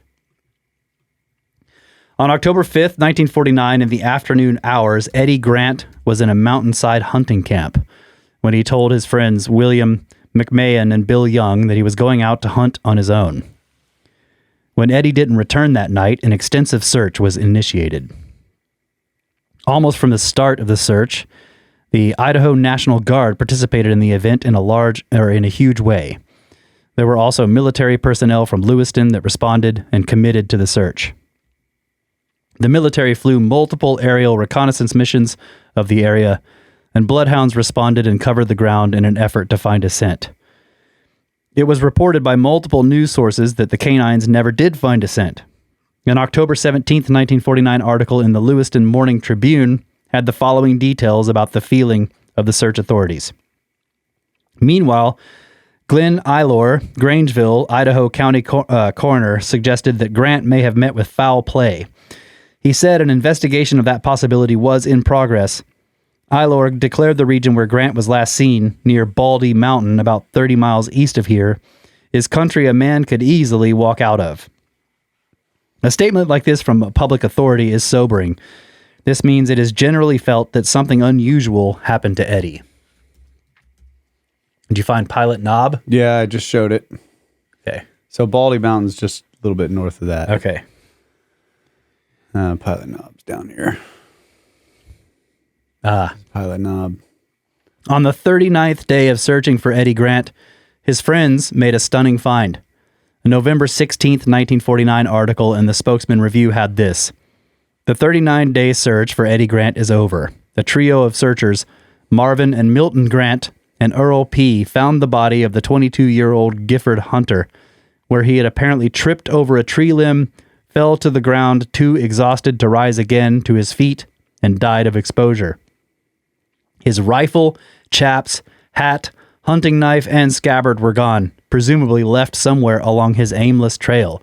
His boots had been slashed open and his feet were severely wounded, apparently due to the desperate efforts of a frantic man to relieve pressure on his feet, swollen by miles of wandering aimlessly in search of civilization." What? The body was found in an unnamed creek on the northwest slope of Baldy Mountain, just 1.5 miles from the hunting camp. Searchers did find one 8mm expended cartridge 1 mile from the body. Wow, that's incredible they found that. Yeah. So again, that kind of thing shows you how carefully they're looking, right? They found one rifle cartridge. So, summary: Eddie's friends and family should be commended for never giving up on finding their friend and relative. The first thing that came to my mind when I read this was, why would anyone remove his chaps? And a hunter knows that his rifle is his lifeline to survival and signaling of searchers. Yes. Why dispose of it? Searchers stated that Eddie's boots had been slashed open. Why would his boots be opened in that manner when you can just untie them? Exactly. It's ridiculous. How could Eddie have slashed his boots open if he didn't have a knife? If your boots are bothering you while hiking, you don't loosen them, you tighten them, especially if you were in cold weather. If Eddie's feet were mangled, maybe he wasn't wearing boots while he was hiking. He was found on the side of a mountain in a creek. If Eddie was on one of the tallest mountains in the area, and he was, why didn't aircraft discover him? The position in which the searchers found the body is also suspect. I have read numerous descriptions of the manner in which bodies are found and how they fall straight on their faces. It almost sounds like the body is placed in that position. The coroner, so it's like he's saying one way that bodies end up face down is because somebody just laid them down after they're already dead. Yeah. You just drop them there, right? Yeah. But if you fall face down and you're still alive, you don't stay with your face. Right. Exactly. Yeah. The coroner stated that Eddie died of exposure, but didn't give a time or date of death, and there were never any articles that stated searchers found any of Eddie's personal articles. Early in the search for Eddie, a search authority stated that it was possible that he had met with foul play. Articles never addressed this theory after the body was found. I would refer readers to other stories I have documented about hunters missing under highly unusual circumstances. I would classify the disappearance of Eddie Grant as extremely unusual. Yeah, so he's got chaps on, which protect you from all this stuff. He's got a rifle. He had a knife and a scabbard and his boots. And so when they finally find him, none of that stuff is with him, and none of that stuff is ever found. But they did find one shell a mile from where his body was found. So it's like they were looking, He shot at Bigfoot and he missed. Yeah. It's wild. It doesn't seem like he got lost. Yeah, you don't leave your rifle. I mean, that's ridiculous. Yeah. Or at least you expend all the shells trying to signal. Yeah. And then maybe you drop it. I mean, If you get tired of lugging it around, I don't know. yeah, I guess. And when you're, I can see how if you really are lost and you've been wandering the woods for days and you're just totally exhausted, you don't want to carry it anymore. You lean it up against a tree. Yeah. You don't just toss it in the dirt or whatever. Right. Yeah. But no one knows maybe he did lean it up against. No one found it is the point. Yeah, that's true. They never found it. Yeah. They found the casing. But not the Remember rifle. GMA found that shotgun leaning against a tree in the middle of the woods with one shell still in it and the other one had been expended. It was a double barrel. And I was telling him, I'm like, bro, that is the other side of a missing 411 story. Oh my gosh. Yeah, Somebody that's walked creepy. out in the woods with that shotgun, fired one shell, leaned the rifle against the tree, and it was beautiful, inlaid, carved. Remember how detailed? remember. You don't remember? He had it hanging up there. It had been intricately inlaid. Like this was not just a shotgun. Like somebody had spent serious money getting this thing customized, right? And I was like, you don't just walk out there, fire one, set that thing, and what happened to they never came back for it, right? That's crazy. And that's what I thought of when I read this is like, and there's plenty of, and one day when we go through his hunter's book. The reason they never found the rifle is because GMA was like, dude. Yeah. Hung it up in his.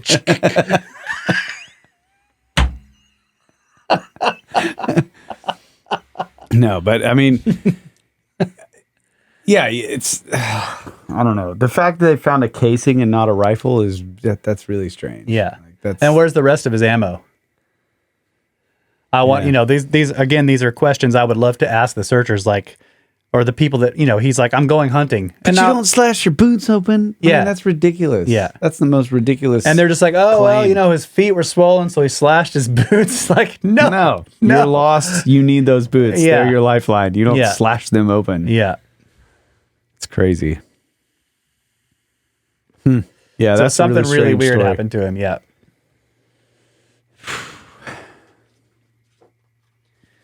We need a new map that shows us all these places so that we never go camping there. Or we always go camping at those. I never take my kids to Yeah, any of never these take your places. kids. Yeah. I guess, I think last episode we were doing this, you suggested we should find a place and go camping there, but not No, obviously. not I with the don't kids. think I said, did I say camping? I just said we should go there and look at the landscape. Look at it? Okay, yeah. We should camp.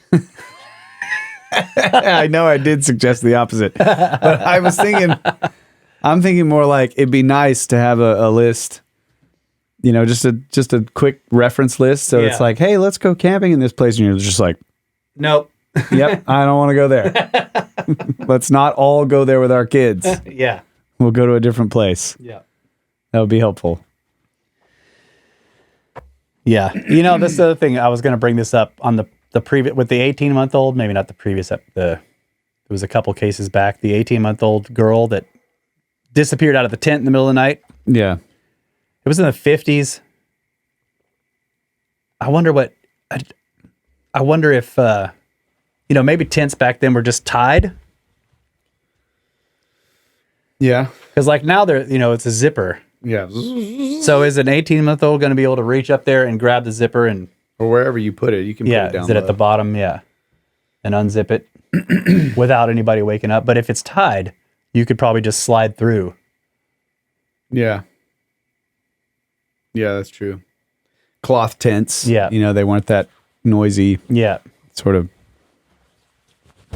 Yeah. Yeah, the vinyl or the nylon, whatever it is. Okay. Another adult.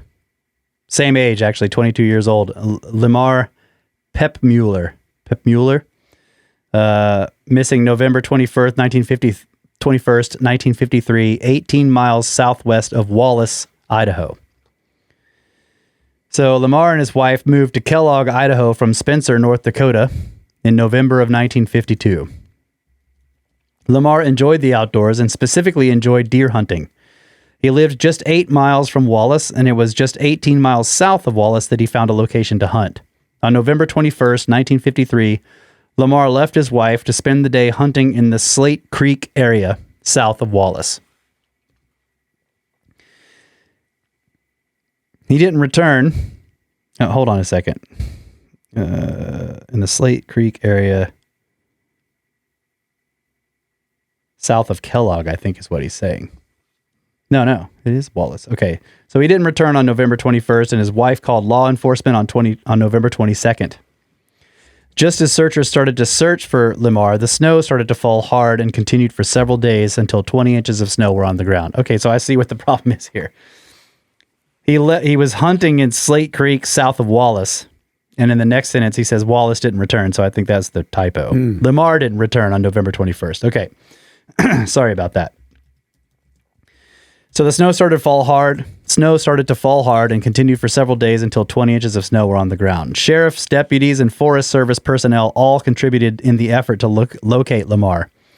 But they had no luck locating the hunter or his vehicle for the first few days. Then on Wednesday, Lady Luck arrived and they found the vehicle.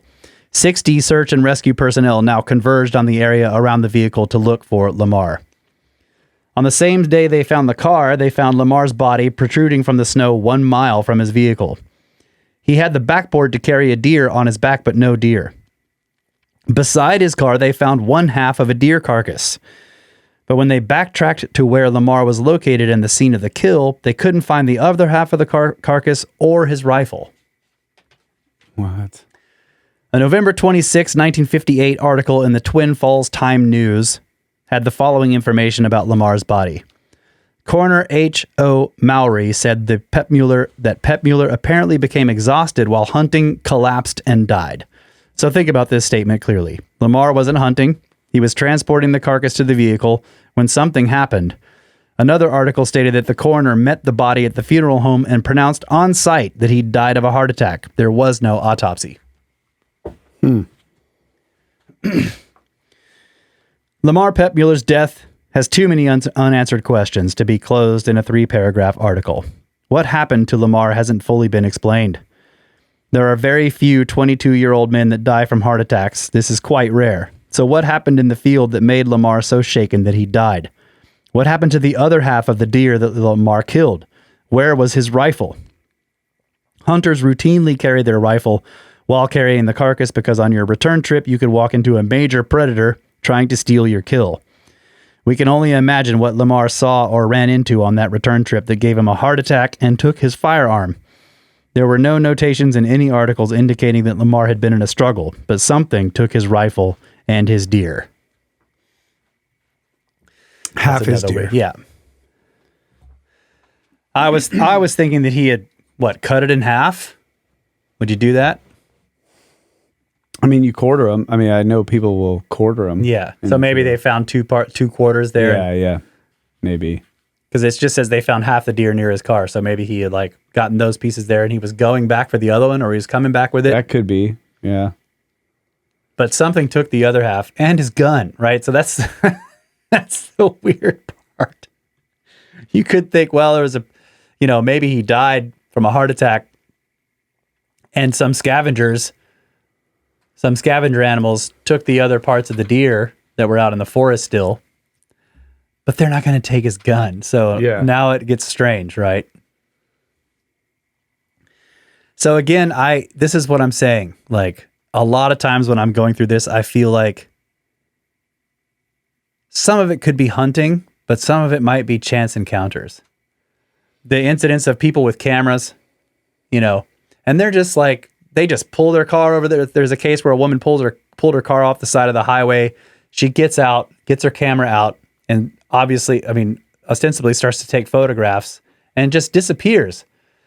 So it's something's down there in the woods and looks up, sees a person with a camera and is like, no, You're not going home with a photo with me in your photo, even if you don't know I'm in the photo now. You know what I mean? Yeah, that's freaky. Make sure you look around real careful before you Look take a real photo. close Before you take a photo of wilderness. way out in the wilderness. Jeez.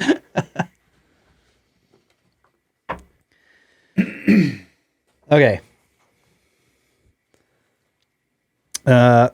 Okay, so back to children. Richard Hatkey, missing August 15th, 1955 at 4 p.m. in Cottonwood, Idaho. Age of disappearance, 2 years. This incident occurred at Cottonwood Butte, located 15 miles east of where Oregon and Washington state borders meet and 3 miles east of the Salmon River. You found it? Cottonwood There's Butte. Cottonwood Butte. There's the Salmon River. Is the other 3 miles east of the Salmon River. Maybe. Yeah, there's the Salmon River Okay. right there. The butte is a large mound with trees surrounding the area and has a large United States government radar station at its summit. On August 15th, 1955, the Hatkey family had driven to Cottonwood Butte from their residence in Cottonwood to pick huckleberries. So this is one of the berry cases. Richard was sleeping in the family car when they arrived, so they left him in the car while they picked berries a short distance away. At approximately 4 p.m., the family went to the car to check on the small boy and found he had vanished. The family immediately started a massive search with everyone in the area yelling and looking for the 2-year-old, but Richard wasn't answering the calls. Early on the first evening that Richard was missing, local law enforcement had gathered 350 local people, firefighters, police officers, and sheriff's deputies, who were all scouring every inch of the surrounding butte for the boy. The Daily Chronicle of August 16th, 1955 had the following description of the search effort. Volunteers from Grangeville, Nez Perce, Cottonwood, and Craigbont were summoned. Walking in lines 5 to 6 feet apart, they combed the rocky and wooded country through the night. At 5 a.m., the morning after the disappearance, searchers made an unusual find, which was documented in the Spokane Daily Chronicle of August 16th, 1955. This morning at dawn, about a quarter mile from the point that the boy disappeared, Charles Poxleitner, a neighbor, found the lad dressed in bright clothing, pinioned tightly in the limbs of a fallen tree and unable to move. So that he was basically jammed into a fallen tree and was stuck. That reminds me of the kids in the briar bush or whatever, stuck in the briar bush. Oh, yeah. I think he was the one that told the weird story about grandma in the cave or what was it? I don't know. Yeah. They found him underneath a briar bush. Yeah, you're right. Yeah. Later in the same article, it was explained that what Richard had to say about his night lost in the woods. This is hilarious. I love. So I guess one of his parents must have said this. Well, he don't talk too well, and when we ask him what happened, he just laughs. He don't talk too well. So this incident is in the book for a couple of perplexing reasons. A 2-year-old boy was able to open a car door and leave the area without his parents hearing him.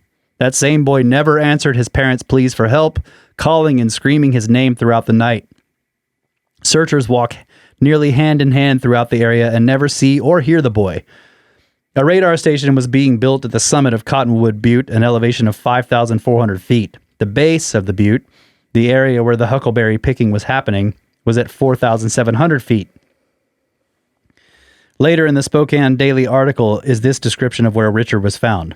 The area where the boy was found is in the heavily timbered and rocky slopes of Cottonwood Butte, near where the government soon will construct a directional radar. It is covered with downed timber, making the work of the searchers particularly difficult. This definition of where Robert was found indicates that the boy was found near the summit, meaning he managed to climb nearly 700 feet up the side of the butte through huge downed trees. He was eventually found pinned between tree branches so tightly he couldn't get himself out. Could a 2-year-old little boy get himself over large downed trees, up 700 feet in elevation, and then pin himself among small branches so tightly that he couldn't move. Paulides says he does think it's fascinating that one article indicated he was wearing brightly colored clothing and that he couldn't explain what happened to him. This incident occurred very close to the Idaho, Washington, and Oregon borders, an area where many have disappeared and where there is an identified cluster. So they found him alive, which is great, the next evening. And I thought, number one, he passes out in the car. And based on their story, they're like, well, let him sleep. Let's go pick berries. And if the kid wakes up and no one's around and the car is stopped, he's going to get out, right? If he can. How old is he? 2? 2, yeah. If he's strapped in a car seat. 2-year-old. 1950. Oh, yeah. He's just laying in the the bench seat in the front. Yeah. 1955. Yeah. No car seat. He was probably just laying on the bench seat on a towel in the back or something, or a little blanket. So he wakes up. He manages to open the car door, maybe. And then he goes wandering off looking for family, right? Or just wandering off for the hell of it. Yeah. Well, he just wakes up alone. Yeah. So he goes wandering off. Now, the idea of him getting jammed into these trees, I can easily see how that can happen if he gets above them and then slides down like he gets... Well, I mean, I don't know. 2-year-old, they can crawl into stuff and then get stuck. They can't get out. I've seen that happen. But his response was to laugh about the whole situation, right? So they're like, well, what the hell happened to you, Robert? And he's just like, like, well, he don't talk too well, so he just laugh at us. Except it's Idaho. Yeah, that's right. I'm giving him the wrong accent, I know. But yeah, that one may not be mysterious, but it is still interesting. Yeah. He never responded to the calling, Yeah, I don't know. I mean, it's tough with the kids because they don't. But the other possibility is the same thing. I've had similar things where I'm like looking for Lila and I'm calling her, can't find her anywhere, and she's like right over there, and I'm like, why didn't you answer me? Yeah. It's like, okay.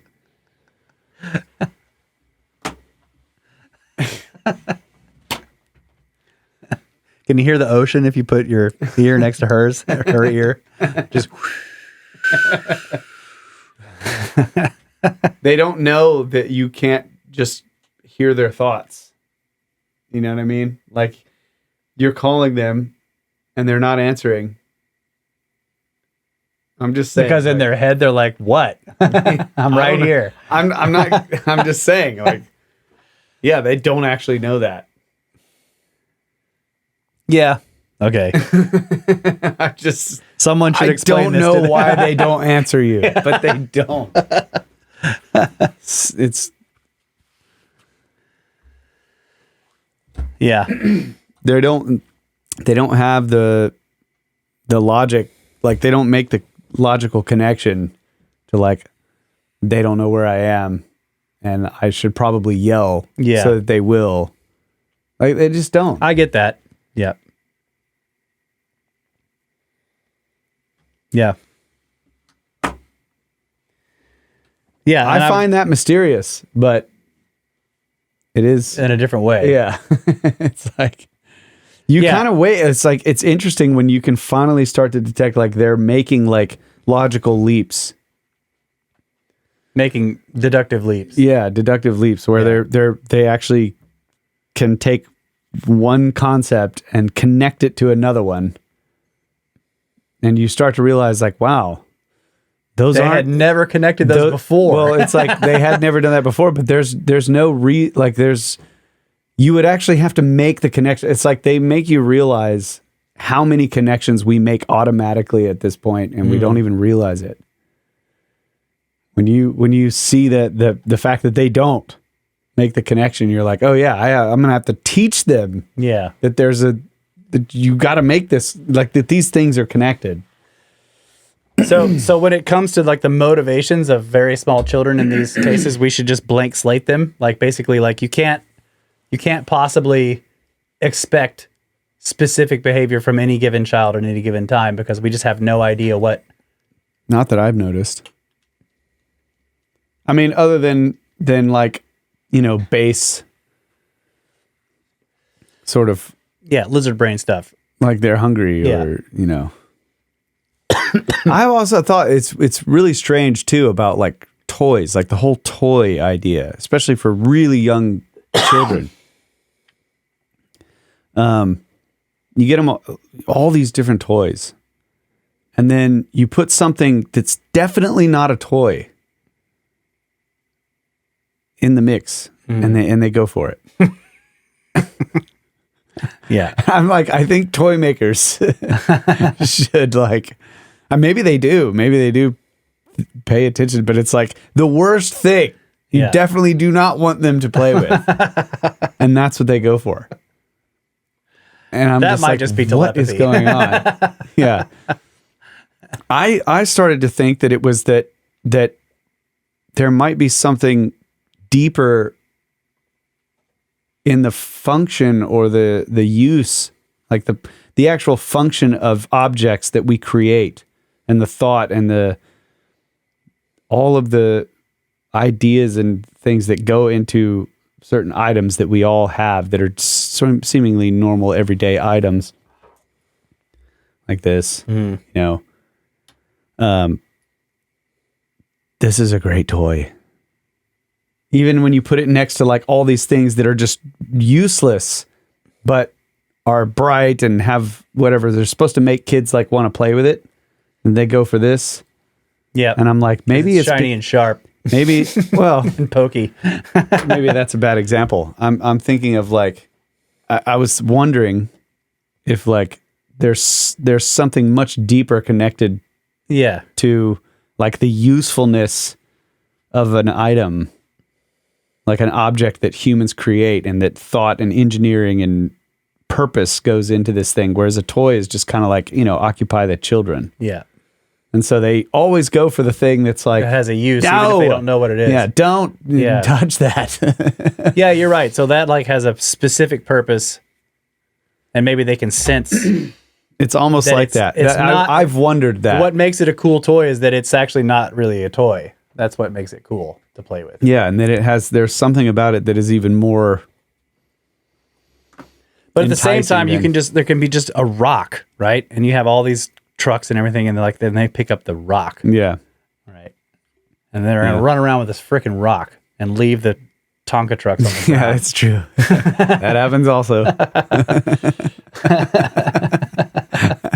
I don't know if I could. I have no scientific studies on this toy phenomenon, but I think it would be very interesting to like just, get all like the latest, best toys and then like just throw these random items in the mix and see what they actually go for. Yeah. They typically go, in my experience with my 2 scientific experiments, these 2 kids, they go for the shit that you definitely don't want them to have. So yeah, maybe there is, in other words, it's not, I'm not saying it's a logical thing or it's whatever, but they make choices that are interesting and weird. And very difficult to figure out. It's all impulse based, right? It's like, it's impulses, especially if you're talking about 2 years old. Yeah, and they don't make a connection. Like, you have to understand also is that past and future. Yeah, it's an eternal present. They don't have those concepts. Yeah, like how long have you been here? There's no how long, right? Because that requires the fact that there is a past and a future to even talk about it. Right. So the idea of like this kid wakes up in the car, he's not going to look and be like, well, we left in the morning, but now it's afternoon. Yeah. None of that's going to happen. He's going to get out and be like, ooh, like field and look, there's a cliff, you know. And then forget that he got out of the car. Yeah. Like almost instantly. Right. I'm going to walk that way because I just saw a cricket jump or something like that. So you can't ask them what happened. Yeah. Because they don't even understand that like happened. Yeah. Is like a time related thing. Yeah. It's what are you doing now? Yeah. And then they won't even tell you that. They'll tell you something else. I don't know. Obviously it's different for everybody. Yeah. But and I don't know exact, ages according to these things, but all I'm talking about is a process of like the development of the human brain. And you can start to detect at a certain point, like where they're making, I'm just calling it logical leaps, where they actually like take one concept and leap to a connection of something else that's abstract. They don't really start out with like abstract thought. Sure. And eventually you start to detect like, oh, wow. Yeah. Like they just told me something that required a abstract connection between two different things. And then you're like, okay, so then you start to try to like get more of that. See how far you go. Yeah. Get more of that. Like teach more of that. And then like they'll do it really well in certain areas and then like not at all in this other area. And you're like, why don't you? I think everybody's like that even as adults. Probably, yeah. Yeah, that's true. Okay, that's all. See, all of this is great. Like, this is an abstract that I didn't make. This is what I'm saying, right? So it's like I'm reading. I'm like, why didn't this 2-year-old? And you're like, bro, they don't like. If you have to ask why didn't this 2-year-old, you're already going down the wrong path. But for sure, the yelling thing, like you can yell for them, and you can actually be really nervous, like answer me. Yeah, and they're just like, they're like playing with the dirt, whatever. Yeah. Okay, well, we're out of time, so let's do one more case where that isn't the case, okay? It's a 14-year-old, okay? So should be capable got no of experience. Some abstract thought. Zero experience in this arena. Ted Nyman, missing September 7th, 1959, from Moore Lake, eastern Idaho. The age of disappearance, 14 years. The Nyman family lived in Kellogg in Idaho. On September 6, 1959, Fred Nyman took his 14-year-old son Ted to eastern Idaho to hunt bear. The hunters were en route to the area of Moore Lake, which sits just 100 yards inside of Montana at the Idaho border. This is a very rugged area that has no less than 4 roads that surround the area of Moore Lake. Moore? How do you spell that? Yeah, you had it right. Moore. Yeah. There it is. Okay. Is it Idaho? Or Moore Lake? Yeah, I don't know. The elevation of the ridge lines in this area is 6,000 feet. It says it's right on the Montana, 100 yards inside of Montana at the Idaho border. Oh, okay. So it's in Montana, but just next to the, Montana. There we go. Yeah. There you go. All right. Wow, Yeah. look at that. Jeez. Okay, Fred and Ted arrived in the border area and spent the night. Early the following morning, the two hunters split up and attempted to stay within a reasonable closeness to each other. At the end of the hunting day, Fred returned to their campsite and Ted never arrived. Fred didn't wait long before enlisting the assistance of the local sheriff and Forest Service employees to look for his son. The search for Ted was large for eastern Idaho. The sheriff was able to obtain a helicopter that covered ridges, mountains, and meadows in its effort to find the young hunter. However, searchers were compromised in their efforts as rain and snow fell almost the entire time they were in the field. 2 days into the search, rescue workers were able to locate a fisherman who had seen Ted late in the day that he disappeared. A September 11th article in the Eugene Register-Guard had the following information. Young Nyman was last seen by a fisherman, Don Pierce of Kellogg, on Monday afternoon. He said that Nyman asked him the direction to a roadway. Gardner said the youth had traveled the roughest stretch to the roadway and had only a quarter mile to do over a less rugged section when he faltered and died. The spot where the body was found was some 3/4 of a mile from where the father and son camped. Searchers continued to look for Ted and found him face down on a ridgeline Thursday afternoon, 4 days after he vanished. The same Eugene Register article had the following information. The body of Ted Nyman, son of a Kellogg miner, was found face down on a timbered ridge in the Moore Lake area, about 15 miles south of St. Regis, Montana. The boy's shoes were missing, and so was his rifle. Look at these ridges. Wow. God. Like this is 6,600, right? 64, 6,000. Oh, yeah, it's just dropping. 54. I mean, it's 200 feet between each one of these. Yeah. That's crazy. So yeah, the boy's shoes were missing, and so was the rifle he was carrying on a bear trip with his father over Labor Day. He was given an autopsy where the coroner determined the boy died of exposure. So summary, he was found a short distance from where the fisherman had spoken with him. Sometime in that short time and distance, something deadly. So he did get kind of lost. The fisherman sees him and is like, oh yeah, road's right over there. And sometime between that point and you know, the place where he was found, he lost his shoes and his gun. The fisherman, presumably... And went up on a ridge. Like he's talking to a fisherman. The fisherman's not on a mountain. Not on the mountain, yeah. He's at the lake. Yeah. How do you get lost at a lake? So he was speaking, alive, and in good condition and headed towards the roadway when he left the fisherman. How could things go so drastically wrong in such a short distance? People who have read past books remember stories where hunters disappear and soon their clothing is gone and their firearms disappear. How or why Ted's boots came off is one monumental question in this case. Hunters and fishermen must have footwear in the mountains or they are quickly restricted in their movements and will suffer exposure from the cold elements. As I have stated many, many times, Paulides says, hunters know that their lifeline is their rifle. It can summon help by firing it. No one heard one round come from his gun, but where was it? The fact that his body was found face down on a ridgeline also does not make any sense, as this position indicates the boy was unconscious when his face went into the ground, or he was placed that way. I would have liked to be the first rescuer on the scene to see if he had facial damage from hitting the ground. Yeah.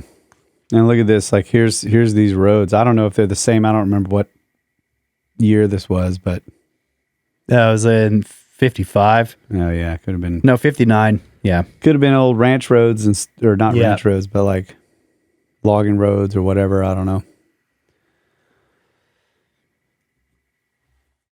So the disappearance of Ted Nyman counts in Paulides' top 10 of the strangest disappearance and subsequent death of a hunter that he's ever researched. There were some discrepancies in the articles he reviewed for this story as well. Some stories listed Fred's son's name as Fred and others as Ted. I chose to use Ted as it made the story easier to follow. But yeah, this thing with hunters, like... leaving the gun, leaving the boots. Yeah. Yeah, that's weird.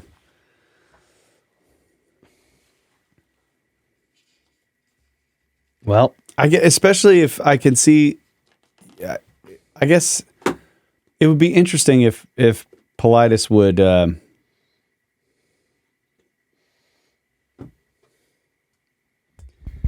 this would be a huge thing to do, but you know, he's gone through like tons of cases. Yeah.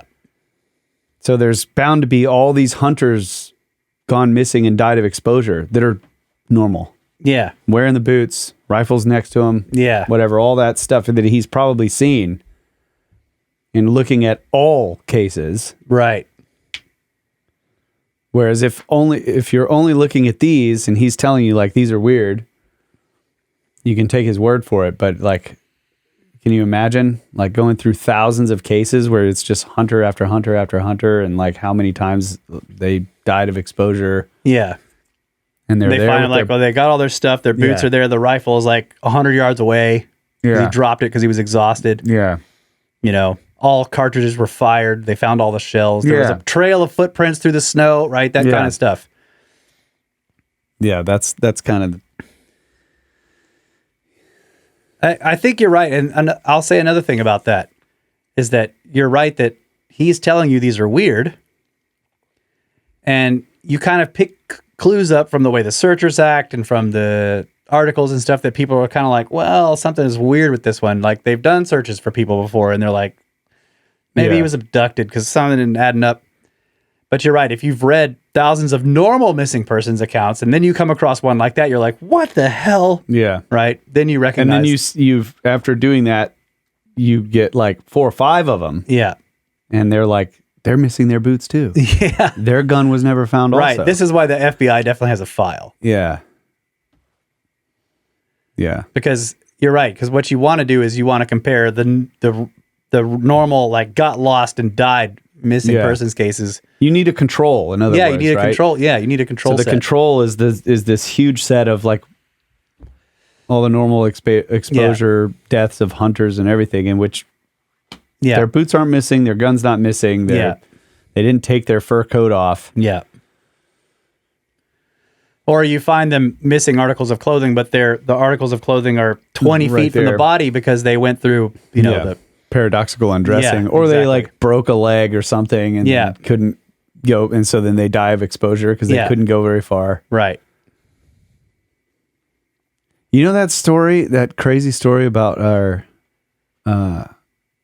great grandfather, like Crashed in the mountains in a plane. His plane in the mountains. Yeah. Yeah, broken leg. Wife was with him. Yeah. Yeah. Pilot dies, and then he goes out and like collects wood. Yeah. And comes back and starts a fire, and they stay alive. out there. Barely. Yeah. They were rescued. Yeah. But yeah, it was and they were like, I can't remember where it was. I think it was in Colorado. Might have been Colorado. They crashed in the side of a mountain. Yeah. Yeah. And they were eventually found because he was making a big fire and the plane wreckage was there. But the fact that he went out with a broken leg. Yeah. And like collected firewood and brought it all back and started a fire in the snow. It's just with what? Like, I don't know. Maybe he smoked a cigar. Oh, yeah. Everybody smoked a cigar or pipes or whatever. Yeah. Got his tinderbox, old boy. Yeah. It's wild.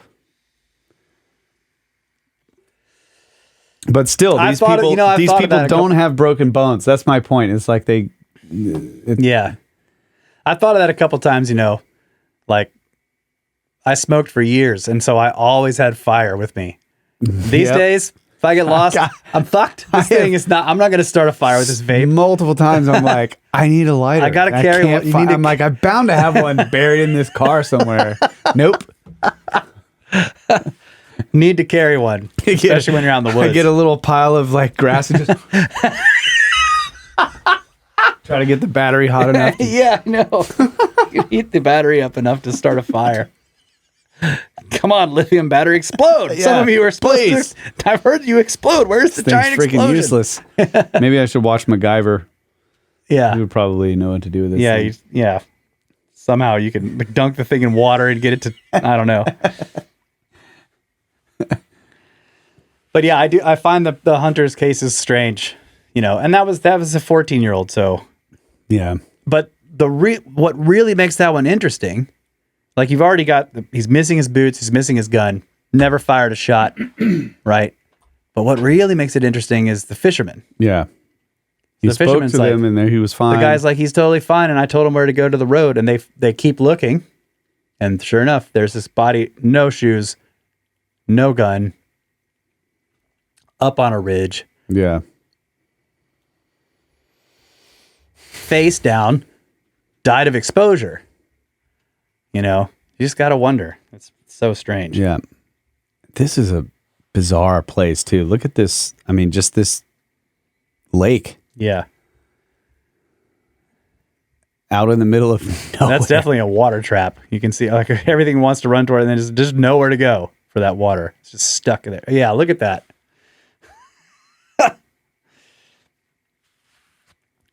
It looks like tinfoil that you've tried to uncrumple. Yeah. Right?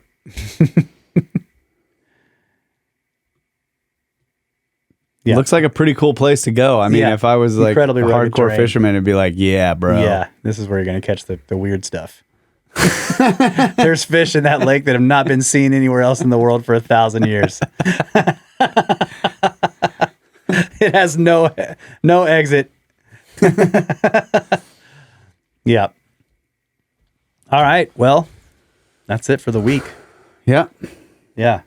And there's more cases, so I'll keep going through the book and marking more. I'll try to mark less, but as I'm reading this one, I'm like, man, this one's weird. Man, this one's really weird. Yeah. So I do like the ones with the older people because it's like a little bit more Yeah, because you can normalize their actions in a bit of a way. Okay, yeah. So maybe I'll try to save the ones like the I mean, the kids ones where they go like extreme distances and extreme elevation changes are very weird. And found alive, like with food in their pockets. Fine. Yeah. Yeah. Yeah, that's weird. Okay, so I'll try to mark those, and spread them out a little bit more. So get through the book, because at this rate, we're gonna be 8 episodes deep before we finish the book report. Well, we can just pause it and do it more later. Yeah, come back to it. Afternoon at the museum on the 16th. Yeah, come check it out. Links in the show notes. We'll do the pyramid presentation sometime after that. Should be cool. Yeah, we'll do it on the show. And meanwhile, since Luke was last on the show, he's been to Egypt, Peru, and he was here talking about Peru. Peru, yeah. So he's been to Egypt, and he's gone down to, like, was he looking at Mayan stuff? He went down there with Farmer. Yeah, I just saw it. Yeah, he's in Mexico or something right now. Yeah, that guy. Go for it, bro. Yeah, he quit his job. So he'll come. He'll be there, and he'll give a presentation on probably something he's seen recently. So it'll be awesome. He always has interesting insights, and we'll give Kyle's pyramid construction presentation. Pyramid construction. Yeah, and Turkey, Egypt. If you're interested in going to either of those places, sign up. The link's in the show notes to go look at the itinerary and sign up for it. Egypt's filling up. It's close to being full, according to the tour operator. So sign up if you want a place, if you want a spot. Yeah. We have an executive producer. Oh.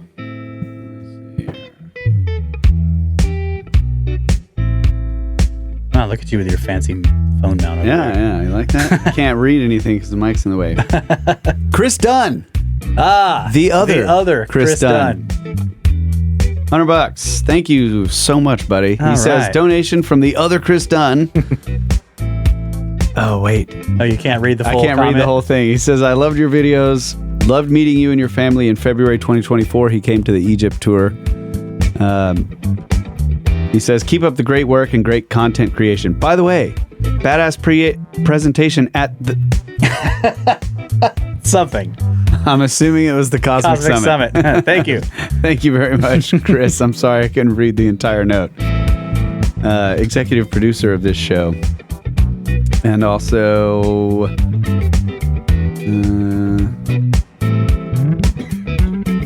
I'll give an associate executive producership to Timmy Bush. Timmy? Yeah, $25. Thank you. Appreciate it, buddy. All right. Yeah, thank you guys so much for all your support. It really does help. Yes.